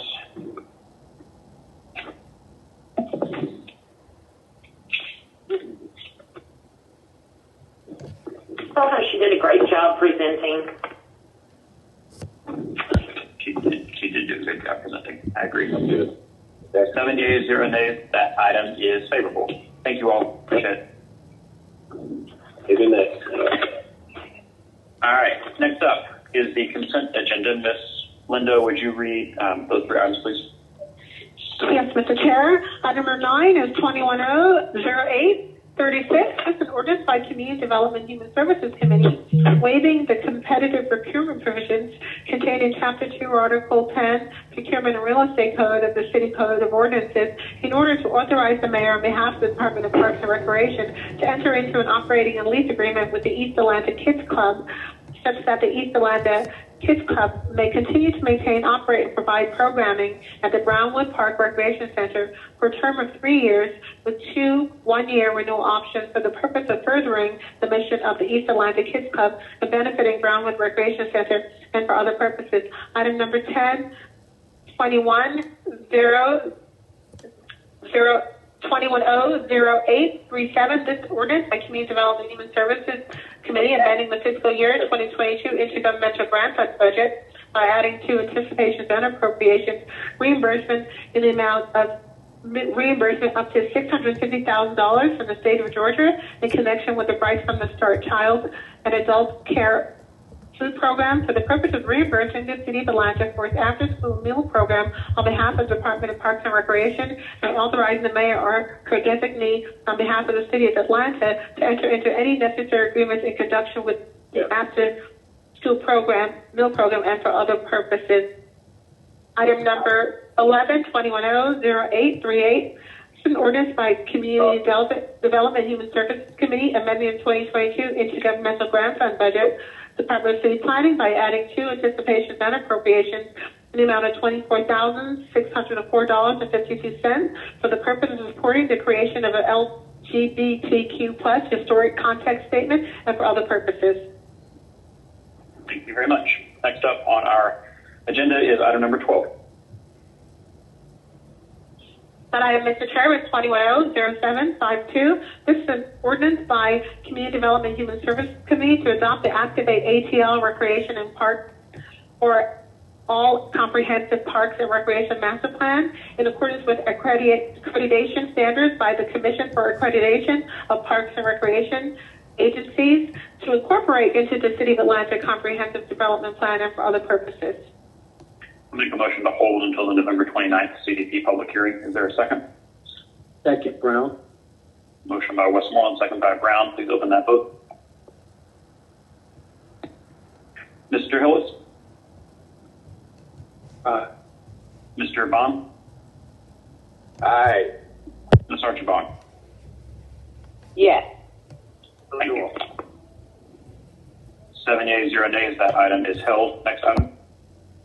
Next item, Chair, is item 13, which is 21-0788.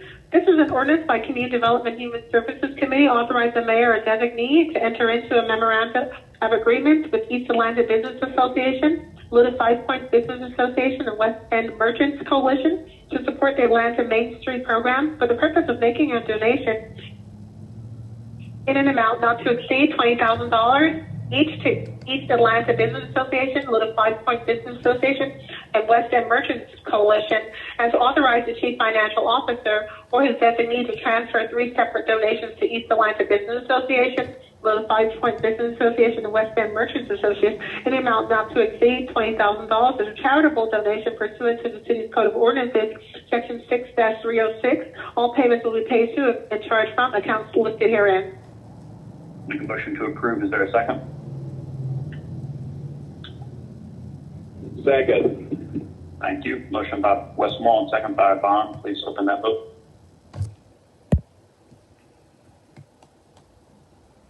No, it is Archer. Okay, Archer on, yes. Thank you. Mr. Brown?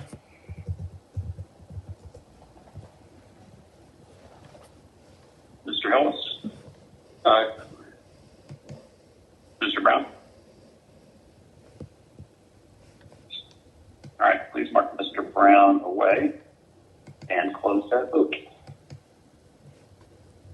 6 yeas, 0 nays. That item is favorable. Next item. Item is item number 14, Mr. Chair. That's 21-0800. This is ordinance by Councilmember Andrew L. Boone, authorizing the mayor or designee on behalf of the City of Atlanta to enter into Amendment Number 2 to contract effectively and immediately upon execution with American King Joint Venture, JV for FC 10383, Pools and Splash Pads Management and Maintenance on behalf of the Department of Parks and Recreation to extend the term of the agreement on a month-to-month basis for a period beginning December 18, 2021 through June 30th, 2022, and to add funding to the agreement in the amount not to exceed $900,000 on behalf of the Department of Recreation in accordance with Section 2-1163, Article 10, Procurement and Real Estate Code of the City of Atlanta Code of Ordinances, all contracted work to be charged to and paid from accounts listed herein. Motion to approve. Is there a second? Second. Motion by Westmoreland, second by Bond.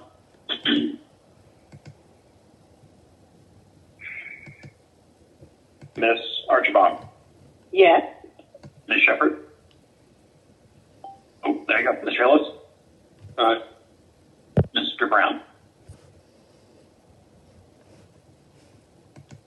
All right, go ahead and close that vote.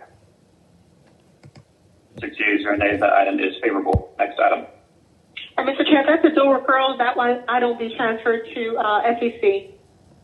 Very good. Item number 15 is 21-0802. This is ordinance by Council Members Clayton Winslow, Joyce M. Shepherd, and Andrew L. Boone to ratify Mayor Keith Van Bottom's executive order directing the Chief Financial Officer to allocate $33,500,000, which is the present value of the remaining community benefits funds to be distributed to the City of Atlanta pursuant to the Gulch Agreement between the City of Atlanta, the Downtown Development Authority, the City of Atlanta, and Spring Atlanta LLC to support affordable housing development and workforce development, authorizing the Chief Financial Officer to create an affordable housing trust fund for the purpose of receiving and dispersing funds to support affordable housing initiatives, authorizing the Chief Financial Officer to create an economic development trust fund for the purpose of receiving and dispersing funds to support economic development initiatives, organizing the Chief Financial Officer to create workforce development trust fund for the purpose of receiving and dispersing funds to support workforce development initiatives, authorizing the Chief Financial Officer to anticipate and appropriate a total of $333,500,000 received from the Gulch closing to the Affordable Housing Trust Fund, the Economic Development Trust Account, and the Workforce Development Trust Account as indicated herein and for other purposes. Thank you. Mr. King and King.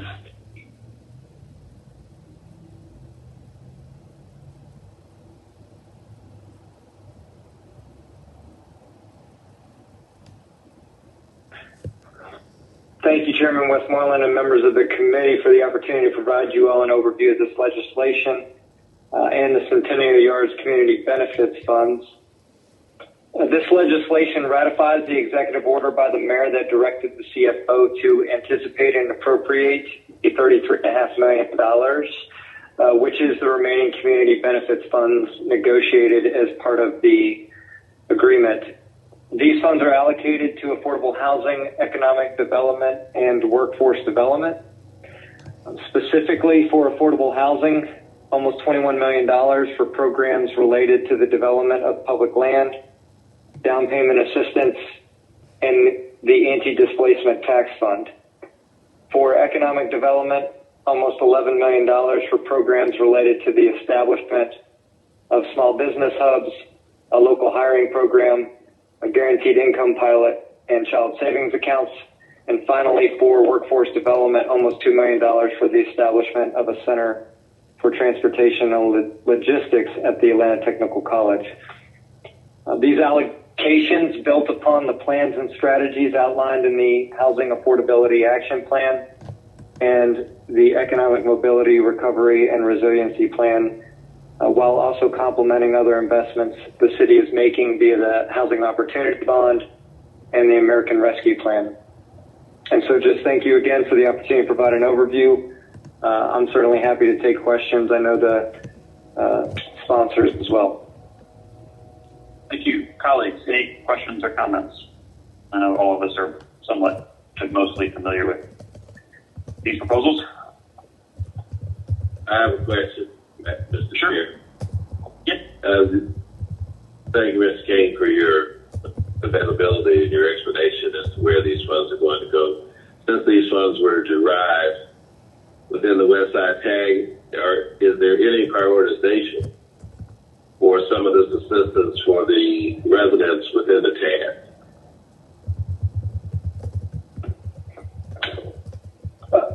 For each of these programs, there is the opportunity to make sure that there is prioritization for how the programming is getting distributed. And so I know for each of these, I could go through the agencies that are responsible for implementation. For many of them, it is Invest Atlanta and WorkSource Atlanta, which is part of their team. And so I know there's opportunity to make sure as the details of these programs are developed that there is prioritization for certain parts of the city. They've already done some of that work in terms of identifying, for example, where small business hubs will be located, where local hiring programs are most needed, and where our children's savings accounts, for example, will be established in conjunction with the Atlanta public school system. So there absolutely is the opportunity to discuss that and develop prioritization. But it's not specifically spoken to in this legislation. It is not. Oh, okay. Yeah, prior to this administration, the city has a history of directing the cash benefits of TADs and diverting them away from the impacted areas. And much of the criticism that was hurled at us collectively as a city was that the development, which of course we all supported, would not go to benefit those who live in the directly impacted area.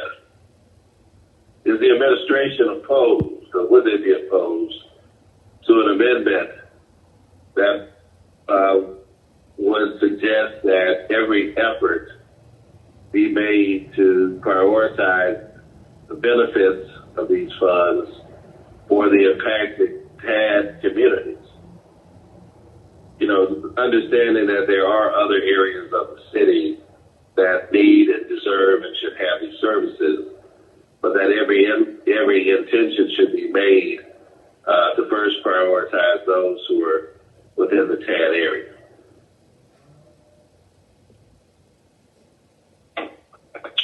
My initial response to that is that seems like reasonable language. Obviously, I haven't had the chance to discuss that with others, but to understand if there are any implications that I'm not considering. But my initial reaction is that seems like reasonable language. Well, thank you, Ms. Lindo. Can you draft that language for an amendment? That was just an idea that I had. And then secondly, my second question is about the student accounts.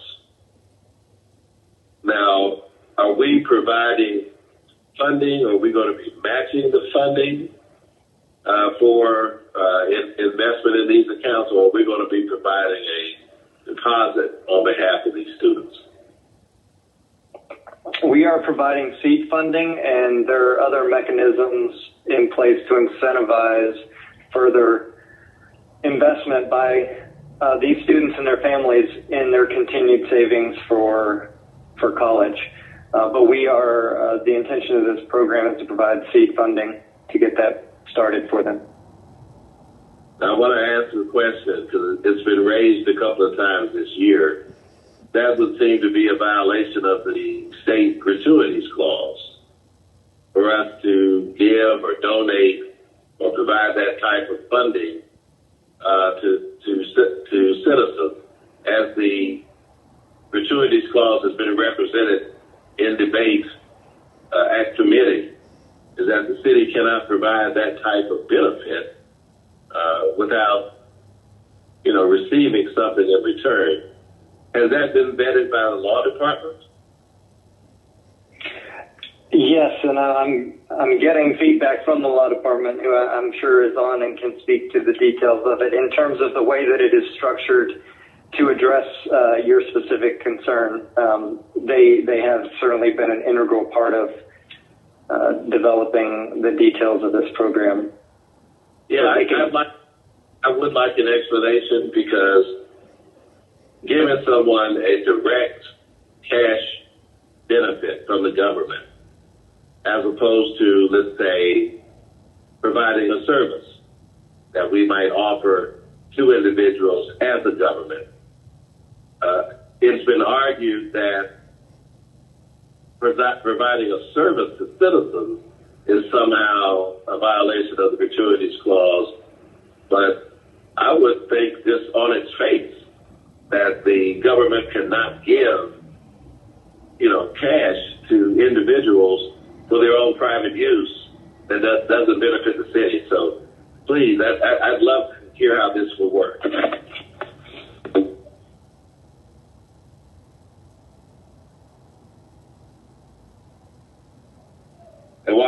for that explanation. I'm in favor of doing this.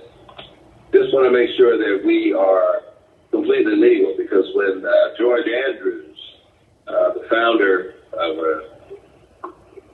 the second African American bank here in Atlanta, in the 90s, he established banks at the local high schools.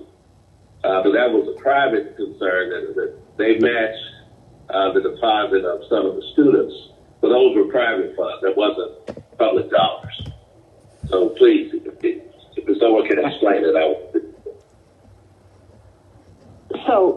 So this is Councilmember Winslow. So if I may, Mr. Chair, I wanted to go back to what Michael was talking about with the amendment, which I think is a good one in regard to, I think you were talking about the West Side TAD. Is that correct, Councilmember Bond? Sorry, go ahead. Go ahead. In doing an amendment, because I believe, and correct me if I'm incorrect, Councilmember Bond, Castleberry Hill and Vine City are in the same TAD. Is that not correct? Yes, that and English Avenue. So those are the and three. English Avenue. And Right. community. Right. Yeah. Right. So I'm in agreement with that. That makes sense. Okay. That makes a lot of sense. So I'm in agreement with that. And I just wanted to say, if there are any other council people who would like to sign on to this paper, I'm happy to include them. Well, I would like to sign on. I think this is that. Okay, this is in your backyard. And my front yard. In your front yard, yes, sir. Yes, sir. So anyone else, other besides Councilmember Bond, be happy to have you join in. But if we could get the explanation, Hi. I would. Yeah, there we go. Law Department, Ms. Robinson. Hi, good afternoon. Thank you all for having me into this meeting. Councilmember Vaughn is absolutely correct. The gratuities clause would prohibit the direct payment of funds to individuals for their own purposes, as was described. However, here is my understanding that the proposal would have the city donate a certain amount of funding as seed money to a 501c3. And the 501c3 would actually be running the program. It would be their program. They would be the ones providing any monies, to include any donation that the city made, as well as any donations that they would collect from other sources, philanthropic sources, or other persons donating money. It would not be the city donating funds directly to individuals in that way, which would, of course, be a violation of the gratuities clause. Under the city's charter, as we are familiar, the city is permitted to make appropriations directly for charitable purposes and to donate to charities, and it's done routinely. And that part of the charter was approved by the General Assembly, and there's a general exemption or exemption to the gratuities clause that permits functions that a city is able to do per direction of the state for funds to be given for those purposes. And here it's per direction of our charter, which was approved and drafted by the General Assembly, that permits us to provide appropriations for charitable purposes. So this would be permitted. I guess a follow-up question, Mr. Chair, to Ms. Robinson is, so the city can accomplish this by going through a third party. And so is that still the case with other services that the city might provide? Well, I mean, you say other services that the city provides. They're depending on the service. The analysis would be different. For instance, we perform certain governmental functions and services that we are able to directly provide as per the city's charter. But in cases where the city wishes to make charitable appropriations, it is authorized to do so through the donation of 501c3 approved charities. And those charities can run certain programs which can have a general benefit. Well, just one last question. Can Kansas City services, like when we partner to clean up a neighborhood, pick up trash, or distribute smoke detectors, like with the Fire Foundation, et cetera, that's a donation of service, is it not? That's being performed by city personnel? Well, I would not want to give an opinion concerning the structure of particular programs that I haven't reviewed at this time, but the city is able to authorize donations of funds as well as donations of services. They can be done pursuant to city council approval. Okay. But to 501c3 charities. Right, they qualify. Right, yes. Okay, well, that sounds great. But that is thank you, Ms. Robinson. That is my questions, Mr. Chair. And thank you, Mr. King. And I'd like to ask if Ms. Lindo could quickly prepare that amendment. Like to make it, before. She's prepared it, and it is in our inboxes. Okay, well, at the appropriate time, with Ms. Winslow's assistant, I'd like to move that amendment. Understood. Ms. Smith, your hand is gone. Any other questions or comments? I just want to say this. I'll go ahead and say this.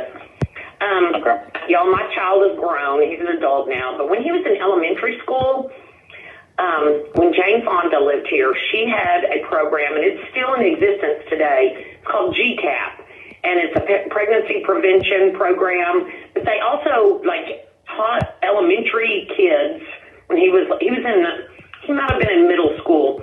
But anyway, they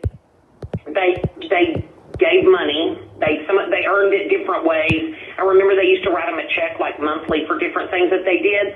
They helped them open a little savings account, and my kid still has a credit union account that he started when he was in school, as a child. So it did teach him, the beginnings of banking. So I just want to say that I kind of agree with the child savings accounts. Good deal. Miss, my grandmother took me to see, and right there on MLK, the MLK, when I was first grade, got me an account that we still use. Yeah. So, yeah, I think phenomenal idea, but I didn't, people like to sue us, and, and so I just wanted to make sure that we were shielded against, that type of lawsuit, because while it existed, when they opened up the youth bank at Washington High School, I had an account there. I had shares there. So I think it's phenomenal. Very good. Mr. Bond, would you like to make the motion to amend that adds your name and then it adds the phrasing around every intent to prioritize funding in the West Side tax? So moved. Motion by Bond, which I will second. We will open that vote. Ms. Archibong. Yes. Mr. Smith is not a member of this committee. Mr. Hillis. Goodness gracious. Shepherd, yes.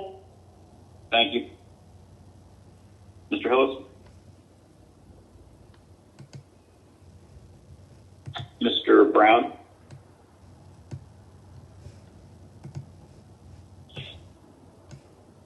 Okay, we can go ahead and close that vote.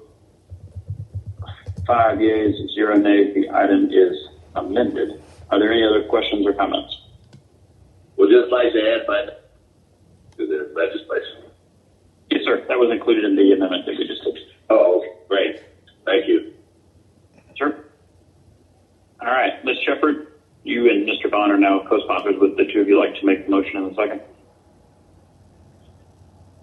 So moved. Motion by Bond. Second by Shepherd. Second by Shepherd. Please open that vote.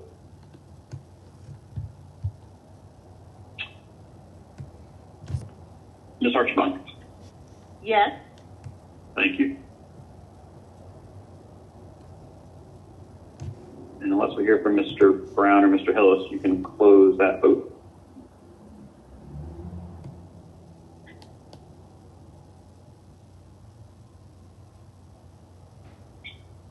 All right, 5 yeas, 0 nays. That item is favorable as amended. Thank you. Next item.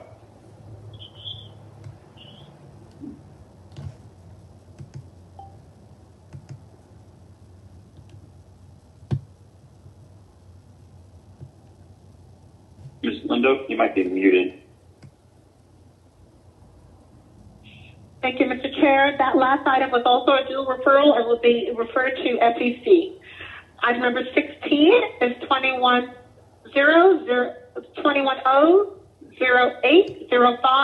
This is ordered by Councilmember Andrea L. Boone, authorizing the mayor or a designee on behalf of the Atlanta Workforce Development Agency, also known as Workforce Atlanta, to accept a Workforce Innovation and Opportunity Act Adult Program Grant in the amount of $138,462 from the Technical College System of Georgia, Office of Workforce Development, to authorize the Chief Financial Officer to amend the fiscal year 22 Job Training Grant Funds budget by adding to in anticipations and appropriations the amount of $138,462.00. Thank you. I'll make a motion to approve. Is there a second? Second. Thank you. Motion by Westmoreland, second by Bond. Please open that vote. Ms. Archibald? Yes. Ms. Shepard?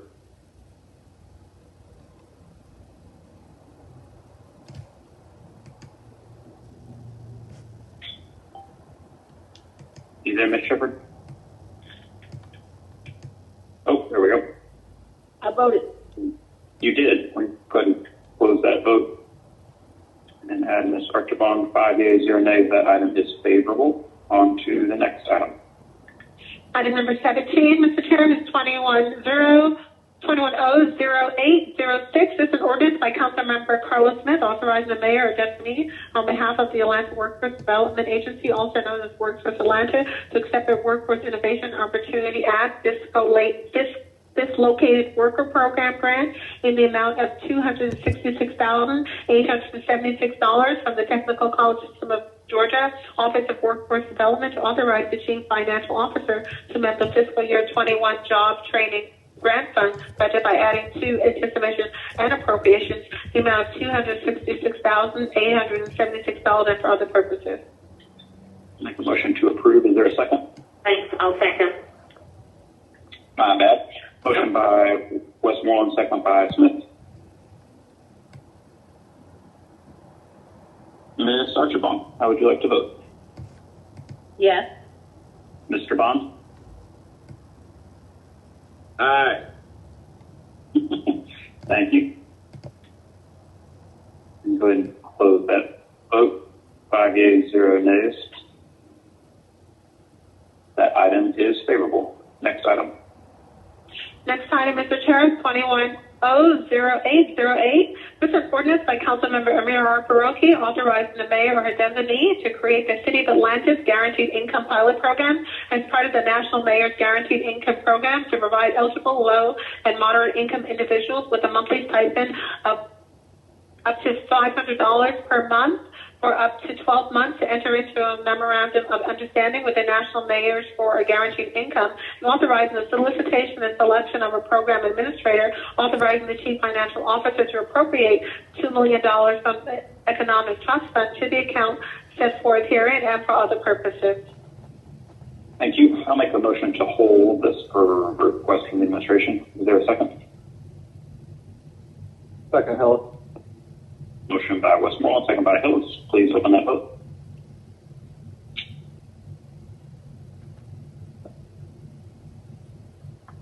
Ms. Archibald? Yes. And Mr. Bond? Mr. Chair, I apologize. The volume dropped off. What are we considering? It's all good. We are making a motion to hold per the administration's request the accompanying piece of legislation around guaranteed income pilot. Okay, aye.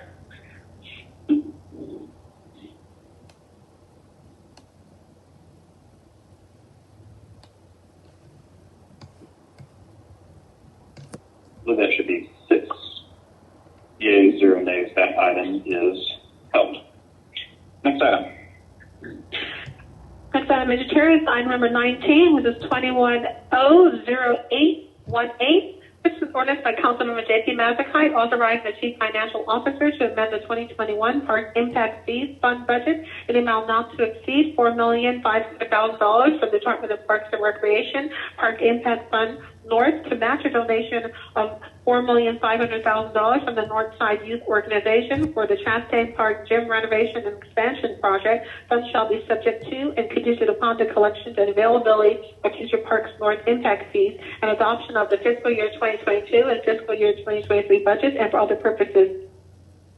Thank you. I'll make a motion to approve. Is there a second? Second. Motion by Westmoreland, second by Bond.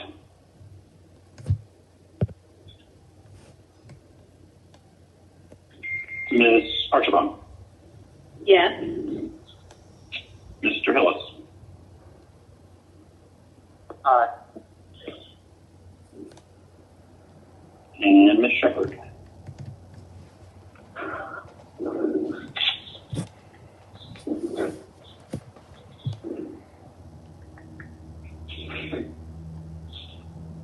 Yes. You there, Ms. Shepherd? Oh, there you are. Okay, awesome.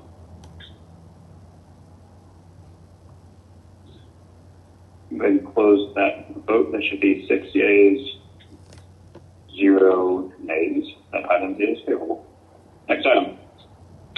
Item number 20 is 21R4117. This is a resolution by Councilmember Andrew Boone authorizing the mayor on behalf of the Atlanta Workforce Development Agency, also known as Workforce Atlanta, to amend FC 9895 One-Stop Career Center Operator with the Door LLC to reduce Workforce Innovation Opportunity Act grant funding allocations from the fiscal year 2020 dislocated worker, fiscal year 20 adult, and fiscal year 2019 allocations from the fiscal year 2020. I'm sorry, I apologize, Council. If I may, begin again, sorry. This is a resolution by Council Members Andrew Boone authorizing the mayor on behalf of the Atlanta Workforce Development Agency, also known as Workforce Atlanta, to amend FC 9895 One-Stop Career Center with the Door LLC to reduce Workforce Innovation Opportunity Act grant funding allocations to fiscal year 20 dislocated worker, fiscal year 20 adult, and fiscal year 19 youth, and have all services to be charged to and paid from the accounts listed herein and for other purposes. Make a motion to approve. Is there a second? Second. Motion by Westmoreland, second by Bond. Please open that vote. Mr. Hillis, how would you like to vote? Aye. Ms. Archibald? Yes. Thank you. 6 yeas, 0 nays. That item is favorable. Next item, Mr. Chair, is number 21, which is 21R4145. This is a resolution by Community Development and Human Services Committee authorizing the mayor or designee on behalf of the City of Atlanta to enter into a memorandum of understanding with the Georgia State Golf Association for the use of certain golf courses by program participants at reduced rates as approved by the Commissioner of the Department of Parks and Recreation and for other purposes. And Mr. Chair, we do have an amendment just to include that the contract will be for a period of 1 year upon execution. I'll make a motion to amend. Is there a second? Second. Thank you. Motion by Westmoreland, second by Bond. Please open that vote.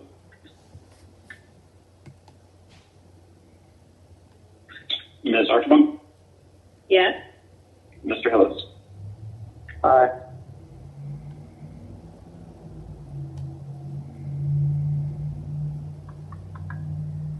Six yeas, 0 nays. The item is amended. I'll now make a motion to adopt as amended. Second. Motion by Westmoreland, second by Bond. Please open that vote.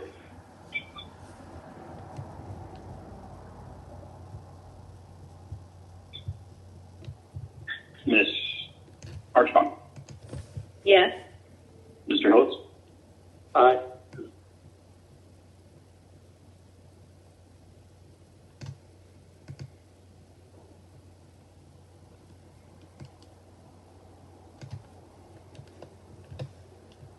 Yeas, 0 nays, that item is favorable as amended. On to item number 22. Item, Mr. Chair, 21R 4146 is a resolution by Community Development and Human Services Committee authorizing the mayor or designee, including the Commission of the Department of City Planning, to accept the Historic Preservation Fund grant from the Georgia Department of Community Affairs, sign all grant-related documents and contract, and sign a memorandum of agreement between the Department of City Planning on behalf of the City of Atlanta and Historic Atlanta to create a LGBTQ historic context statement for the City of Atlanta and for other purposes. Thank you. There's a motion. There's a request to hold to travel with a different paper, and so I will make that motion. Is there a second? Second. Motion by Westmoreland, second by Bond. Please open that vote. Ms. Archibald? Yes. Mr. Hillis? Aye.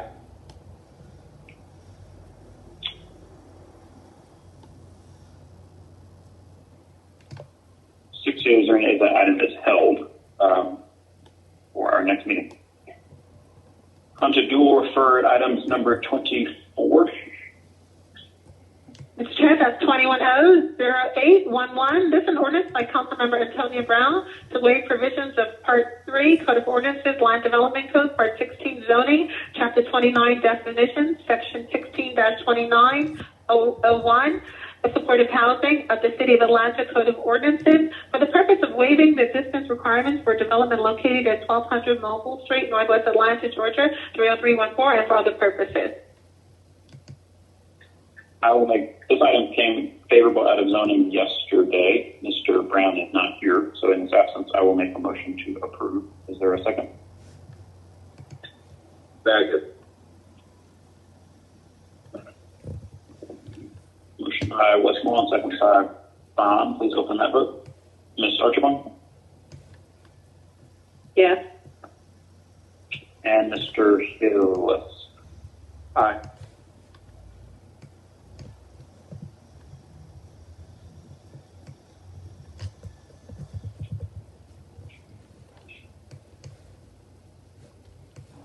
Six yeas or nays, that item is favorable.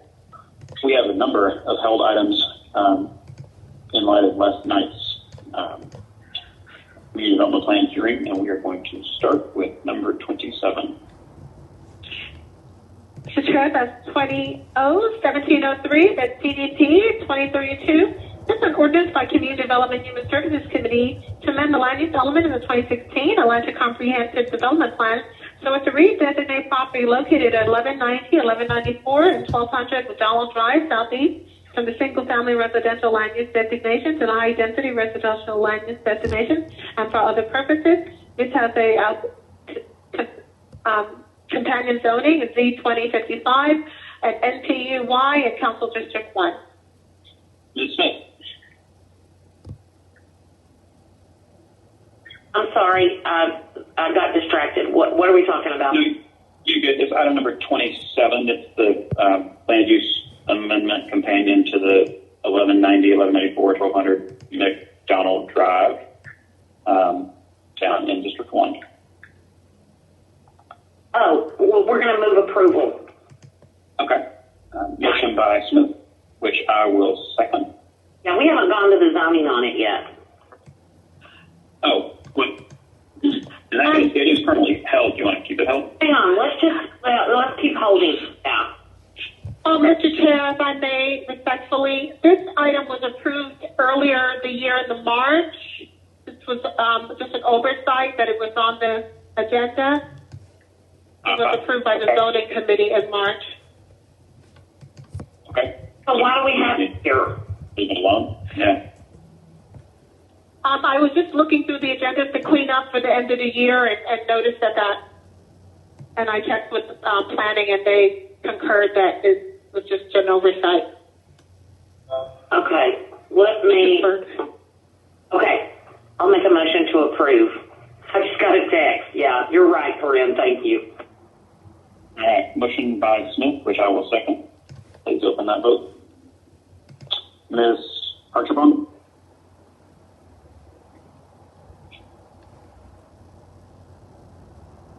Mr. Hillis? Aye. Mr. Bond? Aye. You there, Ms. Archibald? I am, yes. Okay, awesome. You mark those 3 votes in the affirmative, please. 6 yeas, 0 nays. That item is favorable. On to item number 36.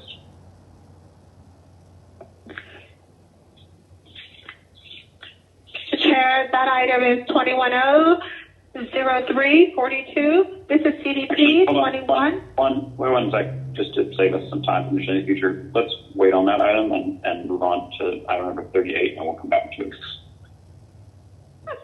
That's 21-0583. This is CDP 2142. This is an ordinance by council members Dustin R. Hillis, Antonio Brown, J.P. Mazzicai, and Michael Julian Bond, as substituted and amended by Community Development and Human Services Committee to adopt the Atlantis 2016 Comprehensive Development Plan, so as to incorporate the plan into the CDP and for other purposes. This includes NPUs C, D, E, J, K, and L, and Council Districts 3, 8, and 9. Mr. Hillis, would you like to make a motion? Yes, make a motion to approve. Okay, it's one sponsor. Mr. Bond, you're another. Would you like to make the second?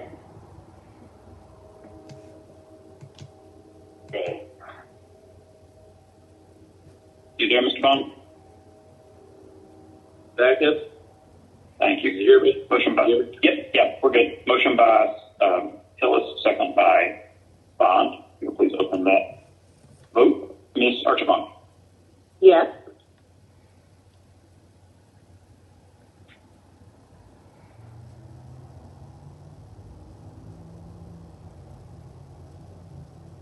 Good deal. 6 yeas, 0 nays. That item is favorable. On to item number 39. This item 21-0598. This is CDP 2147. This is an ordinance by Councilmember J.P. Mazzicai, as substituted by Community Development and Human Services Committee to amend the City of Atlanta 2016 Comprehensive Development Plan and the Atlanta Transportation Plan so as to incorporate the Peachtree Battle Neighborhood Transportation Study Master Plan into the CDP and the Atlanta Transportation Plan and for other purposes. This is NPUC and Council District 8. I'll make a motion to approve. Is there a second? Second. Go ahead, Michael. Motion by Westmoreland, second by Bond. Please open that vote. Ms. Archibald? Yes. Thank you. Mr. Hillis? Aye. Thank you. Go ahead and close that vote. 6 yeas, 0 nays. The item is favorable. On to item number 41. Mr. Chair, do you have any objections to taking 41, 42, and 43 as a block? I do not. If no one else on the body objects, go ahead. Number 41 is 21-0344, CDP 2122. This is orders by Community Development and Human Services Committee to amend the land use element of the 2016 Atlanta Comprehensive Development Plan so to redesignate a portion of property located at 1295 Marietta Boulevard, tax ID and number listed herein, from the Transportation, Communications, and Utilities land use designation to the mixed-use land use designation and for other purposes. Item number 42 is 21-0669, CDP 2140. This is ordinance by Community Development and Human Services Committee to adopt a Little Fork 5-point mobility plan to amend the 2016 Comprehensive Development Plan by incorporating reference JET plan and for other purposes. Item number 43 is 21-0670, CDP 2141. This is an amended ordinance by Community Development and Human Services Committee to adopt the Neighborhood Planning Community Master Plan update to amend the 2016 Comprehensive Development Plan by incorporating by reference said plan, and for other purposes, this is NCUG and Council District 9. Mr. Hillis, 2 of the 3 of those are in District 9. Would you like to make a motion? Motion approved. Motion to approve by Hillis. Is there a second? Second. Motion by Hillis, second by Bond. Please open that vote. Ms. Archibald? Yes. Ms. Smith? Shepherd, yes. I'm working. Hang on. I'm sorry. Okay, go. I voted and it's yay. Got it.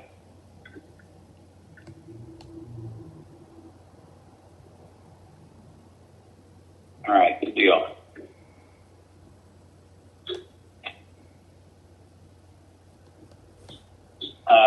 All right, 6 yeas, 0 nays, item is favorable. I misread number 36, and so we can go back to that. The recommendation is to adverse, which is the same one we did with the zoning paper at the last meeting. So let's go ahead and take care of number 36. Yes, Mr. Chair, I just want to mention that number 39, the Peachtree Battle, that was a dual referral, and that would be referred to our Transportation Committee. Number 36 is 21-00342. This is CDP 2120. This is orders by Community Development Human Services Committee to amend the land use element of the 2016 Atlantis Comprehensive Development Plan so as to redesignate property located 910, 922, and 928 Lindbergh Drive from the single-family residential land use designation to the low-density residential land use designation, and for other purposes. This is the NTUF and Council District 6. So we adversed the zoning paper earlier, and I will make the same motion for this paper. Is there a second? Second, Hillis. Motion by Westmoreland, second by Hillis. Please open that vote. Ms. Archibald? Yes. Mr. Bond? Aye.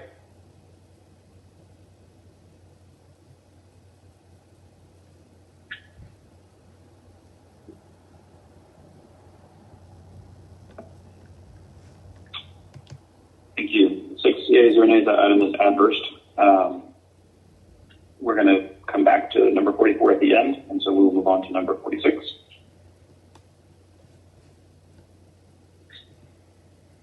Mr. Chair, that item is 21-00683. This is CDP 2131. This is an ordinance by Community Development and Human Services Committee to amend the land use element of 2016 Atlanta Comprehensive Development Plan so as to redesignate property located 1818 Lakewood Avenue, Southeast, from the single-family residential land use designation to the low-density residential land use designation, and for other purposes. This is NTUY, Council District 1. Ms. Smith, the recommendation I believe here is to file. Okay. Yeah, I was fixing to say I need to send a text, but if you know, because these, I don't know why these are coming up. Anyway, motion to file. All right. Got a motion to file from Smith, which I will second. Please open that vote.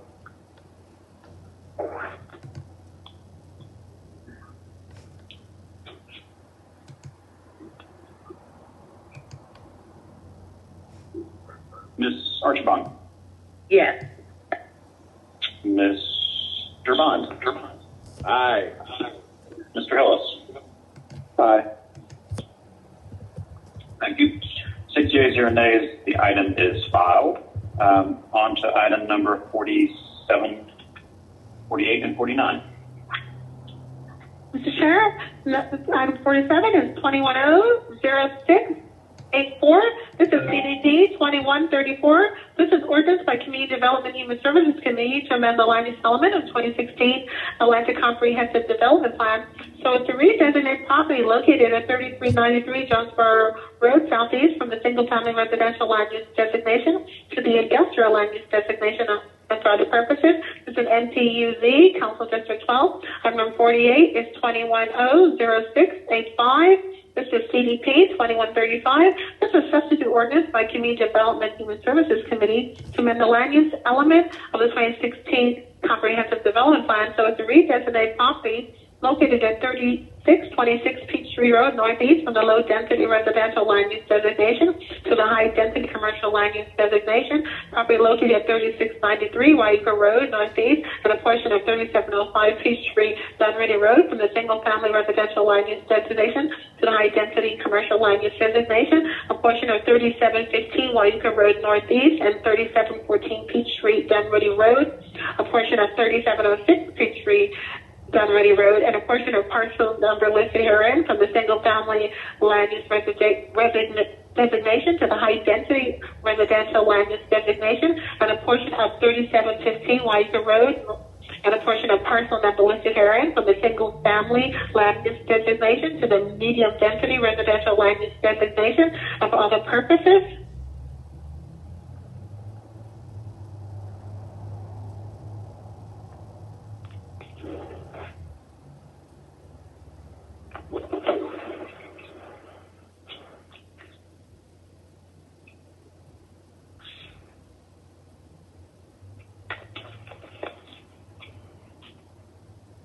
Do we want Joyce to do? I'm pretty sure. Oh, I'm sorry. I've been muted over here talking to myself. Miss Lindo, do you want to do number 49 as well?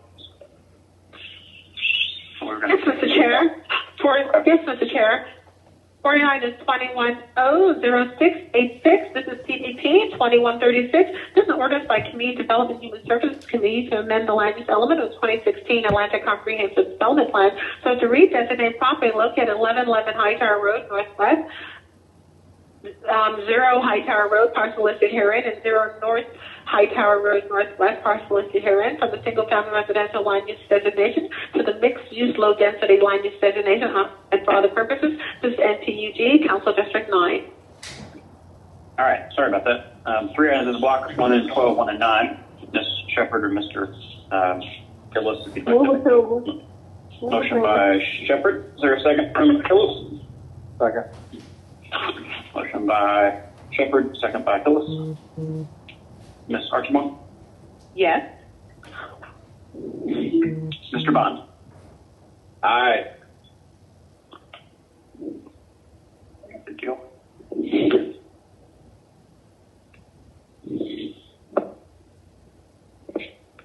All right, 6 yeas, 0 nays. That item is favorable. On to item number 54.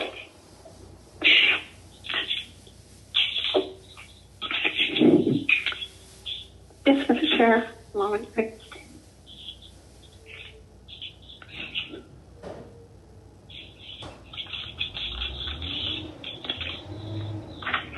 moment, please. Sure.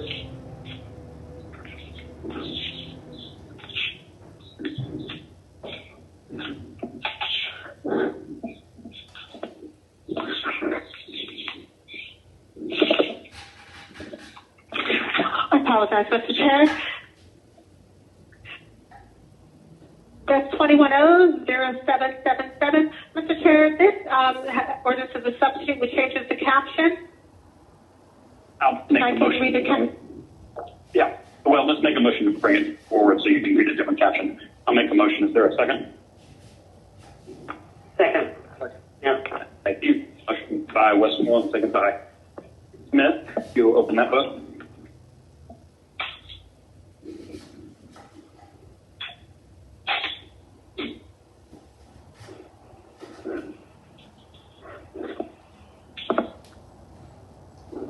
My computer is frozen. You can let me know when the vote's open. The vote is open, Mr. Chair. Ms. Archibald? Yes. Ms. Shepherd?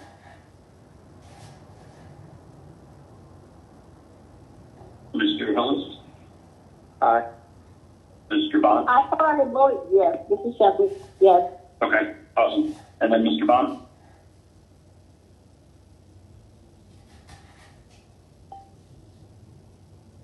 You there, Mr. Bond? Hello? Yes, there you are. Yes, aye. Okay, thank you. You will close that vote. 6 yeas, 0 nays. The substitute is before us if you'll read the new caption. Yes, this is an ordinance by Council Members Matt Westmoreland, Carlos Smith, Joyce Shepard, Marcy Collier Overstreet, Andrea Boone, Michael Julian Bond, Dustin Hillis, Andre Dickens, Madeline Mosley Archibong, and Antonia Brown as substituted by Community Development and Human Services Committee to amend the charter of the City of Atlanta, Georgia, 1996, Georgia laws herein adopted under and by virtue of the authority of the Municipal Home Rule Act of 1965, Georgia Code Section 36-35-1, as amended by amending Part 1, Charter and Related Laws, Subchapter A, Charter, Article 6, Revenue and Fund Administration, Chapter 3, Fiscal Control, to establish the Building the Beloved Community Affordable Housing Trust Fund by adding a new paragraph 4 to create an affordable housing account for the purpose of appropriating 2% of the City of Atlanta general fund budget to be phased in over a 3-year period at the beginning of each fiscal year to ensure adequate annual funding for affordable housing initiatives and for other purposes.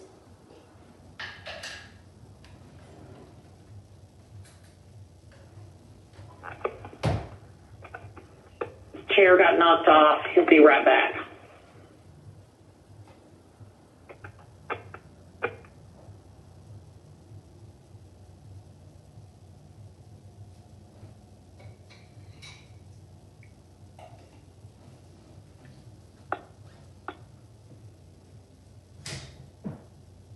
You all should have received a copy of the substitute in your packet. Yes. I guess I could go ahead and make a motion to approve. I think I need him here to recognize me though. Second. Okay, there we go. Getting ready for him. He should be back on any second. You all hear me? I can hear you now, yes. All right, look at that. Y'all can just move along right without me. Really, but I heard the motion. Substitute. I made a motion, unseconded. We got a second from Bond. Couple comments, and then I need to go to law to make sure this caption is ready. This is a charter amendment, and it's also dual referred. And so the substitute that we just read in includes the request from the CFO around some additional guidance, guidelines, and protections as it relates to how this would be implemented, which I appreciate CFO Fowler for that. I'd like to move this forward. It's going to have to come back to us for a third read before final adoption, but if we don't move it forward today, we will lose that opportunity before the end of the calendar year. So this will come back to us, but before it goes anywhere, Ms. Robinson, are you okay with the caption that was read in, or is there an issue? The caption that was read in, good afternoon, Chair Westmoreland. The caption that was read in should incorporate the recommended changes that cite the Georgia law as well as the Home Rule statute, and so far as that it does, and that is fine with it moving forward. Yes, that is the caption that was the language that was provided by law. Correct. Awesome. Thank you to Finance and Law. There's a motion by Smith and a second by Bond. Any questions or comments? All right. If not, the vote is open. Ms. Archibong? Yes. Mr. Hillis? Aye.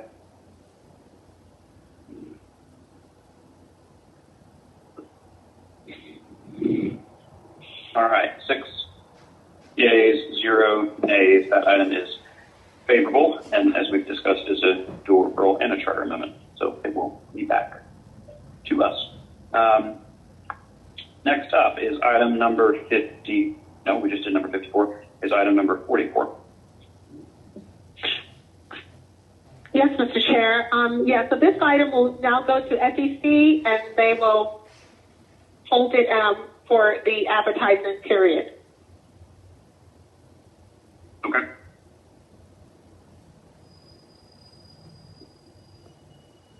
Our next and final item is number 44. If you will sound that one.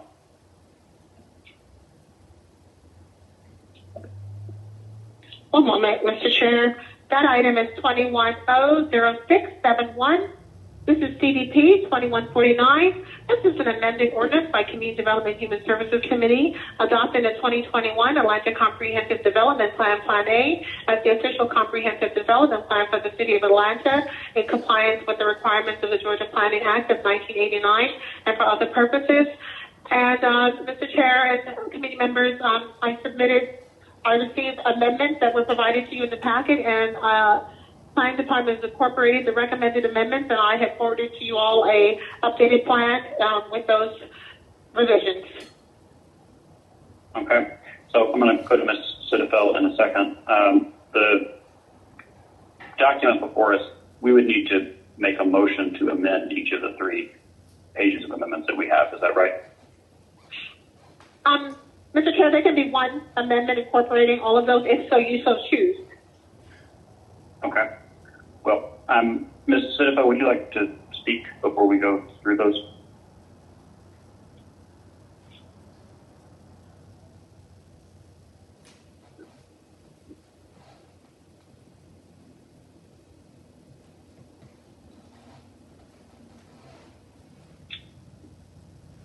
Okay, she may be muted, I'm not sure. Colleagues, on page 62 of the packet that we received before today's meeting, there are a list of 8 amendments from the Planning Department that, as you can see, update numbers related to engagement. And so, for instance, the cover page and page footers are updated with the correct date. The page 22 includes an update on the number of comments received last night at our October 25th BP hearing, as well as that number has been adjusted in other places throughout the document. It's all clerical, that includes things that have happened since the last time we received this. And so I'll make a motion to amend the document in this first page of amendments that came from the Planning Department. Is there a second? Second, Hillis. Motion by Westmoreland, second by Hillis. Please open that vote.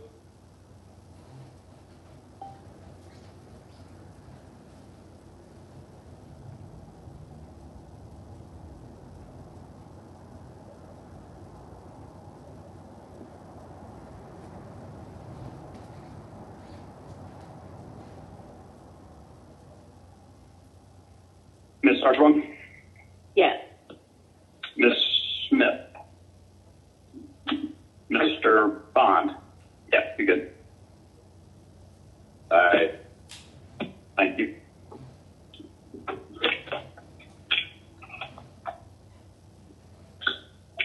All right, 6 yeas, 0 nays. Those items or those amendments have now been included. The next amendment form is an amendment from Smith, which would remove page II of Plan A. Ms. Smith, would you like to make that motion? Yes, it's the dedication page, so I'll make a motion to amend. Motion by Smith, which I will second. Please open that vote.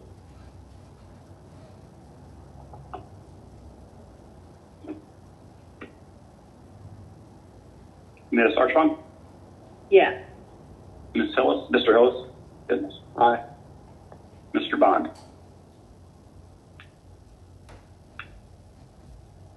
Aye.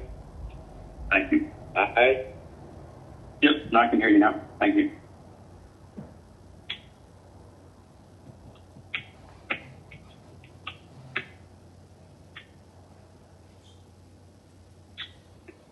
All right, 6 yeas, 0 nays. That amendment is favorable. The final amendment covers 2 pages. They are pages 64 and 65 and 66 in your amendment packet. And I would like to go through each of these briefly, and then we can have any discussion or action. Ms. Sitterfeld, I understand that you are unmuted now. Is that right? That's correct. Can you hear me now? Yes, ma'am. Well, good afternoon, Mr. Chair and Council Committee members. As you have before you, the amended ordinance adopting the 2021 City of Atlanta Comprehensive Plan, referred to as Plan A. for adoption as the official comprehensive development plan for the city of Atlanta. And as you noted, we've received the amendments you've proposed and have incorporated them into the amended document that you have before you as requested. While we appreciate the feedback we have all received from the public and the need to consider it, DCP strongly and respectfully disagrees with many of these changes, particularly those to the housing element of the CDP, as they represent a significant shift from the 2016 CDP, which was adopted by City Council, and Atlanta City Design, which was also adopted by City Council. These changes which will fundamentally alter the agreed upon course that we have been moving forward with for the better part of a decade, and would undermine efforts to create a more inclusive and affordable city even as we grow. Atlanta, as you know, is facing an existential challenge in terms of housing affordability, and the proposed amendments strip many of the policies and actions that would enable the city to address these issues. Lastly, I would like to point out that DCA has requested a review of any major structural changes to the CDP that occur subsequent to their review. We're not in a position at this point to determine what DCA would consider major or structural and whether this would impact the schedule for adoption. We will need to reach out to them and have them review the proposed amendments to make that determination. With that, I conclude my statement. Thank you for those comments. Colleagues, the final series of amendments are in our packet. They are pages 64, 65, and 66. I'd like to go over them at the moment, and then we can have any discussion about them. As you can see on your paper, the first one on page 31 would delete the phrase "one that for now" doesn't replace existing future land use and character planning area, but rather suggests additional considerations. The second on page 32 would delete the sentence "Atlanta City Design proposes the share of the city's regional population to be much larger and suggests the city of Atlanta could more than double its population to 1.2 million residents in a generation," as well as a repeat of what's on page 31. The phrase "one that for now" doesn't replace existing future land use and character planning, but rather suggests additional design considerations. The third is on page 33. It is an update to the definitions of growth area and conservation area to have them be word for word what they were in Atlanta City Design, which was adopted by this body in 2017. Growth areas would read, "Growth will be organized in already developed areas that are suitable to taking on growth. This includes the historic core of the city, the corridors that flow outward in every direction, and outlying clusters like Buckhead and Greenbrier. These growth areas represent an enormous capacity that, if properly designed, can easily accommodate Atlanta's expanding population." Conservation area would read, "The rest of the city will be protected from overwhelming growth. The in-town neighborhoods and lush suburban territories will grow in ways that retain and improve their charm and their leafy tree canopy. These conservation areas represent ecological value, historical character, and housing options that, if properly designed, can make living with all those new neighbors a pleasure." The next, pages 37 and 49, would delete the same two sentences that appeared twice. The sentences, "Zoning changes in Atlanta must be consistent with the comprehensive development plan, while the city considers both the future land use and character area map when recommending changes to property zoning. Ultimately, consistency with the comprehensive development plan is determined solely by reference to the future land use map." And then the final change, as you can see on pages 96 and 97, has been the source of an unbelievable amount of feedback that we have received as recently as in the last 2 days, when we received a letter from the chairs of NPU A, B, C, D, E, F, G, I, O, P, Q, T, B, W, Y, and Z, as well as 2,500 voicemails and 1,100 emails asking for more conversation on this specific aspect of the CDP. And so I am very sensitive to the need to not make structural changes to this document. That's why what you see before us are a handful of sentences and a handful of policies and policy actions that it is very clear the overwhelming majority of the neighborhood leadership in the city feels that we need to have further conversation about this. So with that, I will make a motion to amend. Second, Hillis. Motion by Westmoreland, a second by Hillis. Any discussion? Please open that vote. Ms. Archibald.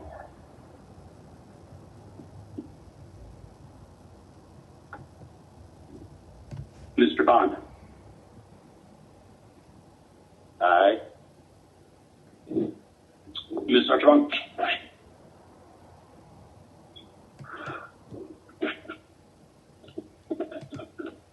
Yes, I'm sorry. Okay, thank you.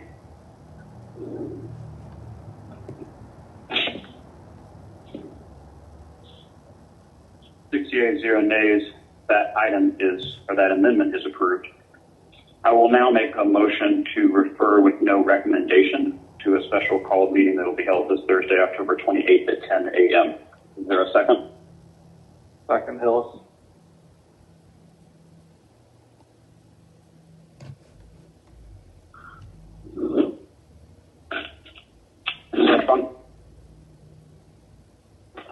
I'll make an exception this time, yes.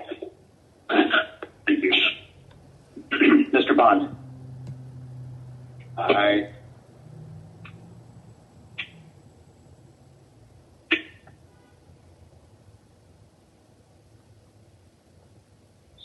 Zero nays. That item will move forward with no recommendation to a special called meeting on Thursday at 10 a.m.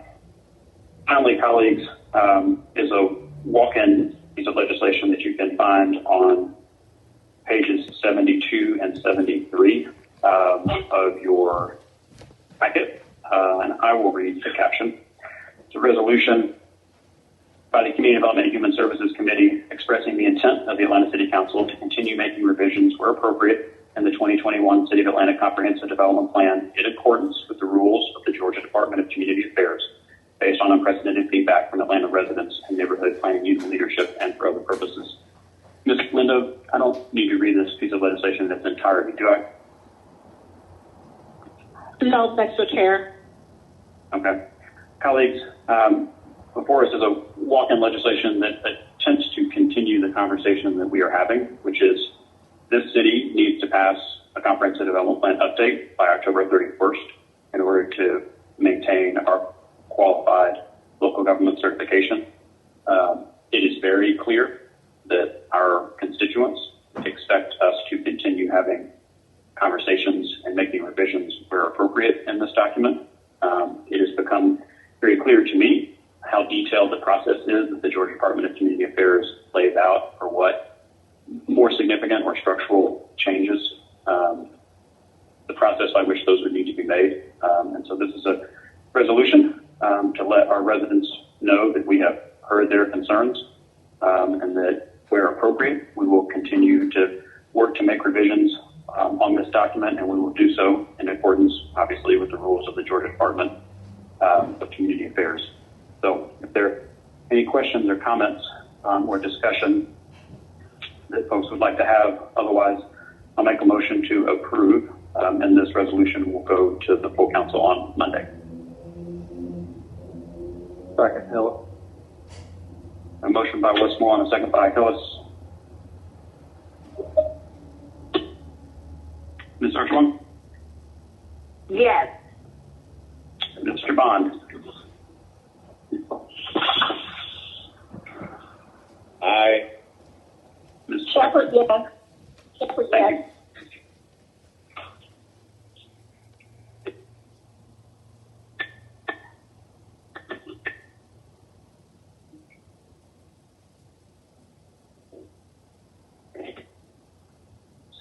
0 nays. That item is favorable, and we'll head to full council. Any general remarks from the bike? If I may. Ms. Linda, was that you? No, this is actually Janet who stood up on. Yes, ma'am. Ms. Sitterfeld and then Mr. Bond. I didn't mean to cut you off, Councilmember Bond, but I would be remiss if I didn't say thank you, first of all, to council for their consideration of the full and to our community, which we've been very, very appreciative of the fact that they have taken the time to read and digest what we've proposed, and we certainly look forward to the continuing of this conversation. But I want to also thank, before I yield the floor, the many, many DCP staff members that worked very hard on developing this plan. And just to say thank you for your hard work, and that it's very, very appreciated, and that we look forward to continuing to work together to continuously move this planning process forward. So thank you for the opportunity to say that. Mr. Bond, if you'll indulge me for a moment, I'd also like to repeat what I said at 2:51 this morning when we adjourned the CDP hearing, and to say thank you to, I don't know everyone's last name, but Theo and Corinne and Damon and Latoya and Wasona and Jonathan Futrell and Amber Robinson for all of your work and many, many hours right into the wee hours of this morning to provide support on this issue as well. So thank you very much to all of you. Mr. Bond. Thank you, Mr. Chair. So we're at the end of our agenda. Yes, sir. I'd like to, okay, I got an announcement. Have a busy Wednesday tomorrow. On tomorrow, we will be continuing our Meals with Meaning, Grab and Go partnership with HelloFresh, Pratt Industries, and Second Helpers Atlanta. We will actually be in 2 locations on tomorrow. The first one will be partnered with Councilperson Jennifer Hyde at the Briarcliff Terrace Apartments at 894 Briarcliff Terrace Road Northeast. That will be at 2 p.m. And then we'll swing to the west side of Atlanta in partnership with Commissioner Natalie Hall at the Harriet G. Darnell Senior Center at 677 Fairburn Road, near the intersection of Collier Road and Fairburn Road. We will begin serving there at 4 p.m. I want to remind everyone that over 25% of indigenous Atlantans have been adversely affected economically by the COVID-19 pandemic. There is no prerequisite for coming and participating in this food distribution. There's over 125,000 Atlantans that have been adversely affected. So we want to do something about it. So please avail yourself of either of these locations, either on the east side or the west side, as we will be there to distribute up to 8,000 meals, split between these 2 locations while supplies last. And on Thursday, I'll be partnering with my good friend and colleague, Cleta Winslow, over in District 4 for a job fair, where there'll be on-the-spot interviews with Amazon, Marriott, Grady Health Systems, Sodexo Food Services, the City of Atlanta, Norfolk Southern Railroad, and many, many others. COVID-19 protocols will be required, and social distancing, according with the CDC standards. That's Thursday, October 28th, 2021, from 10 a.m. to 1 p.m. at the West Hunter Baptist Street Church at 1040 Ralph David Abernathy Boulevard in beautiful West Atlanta. Good deal.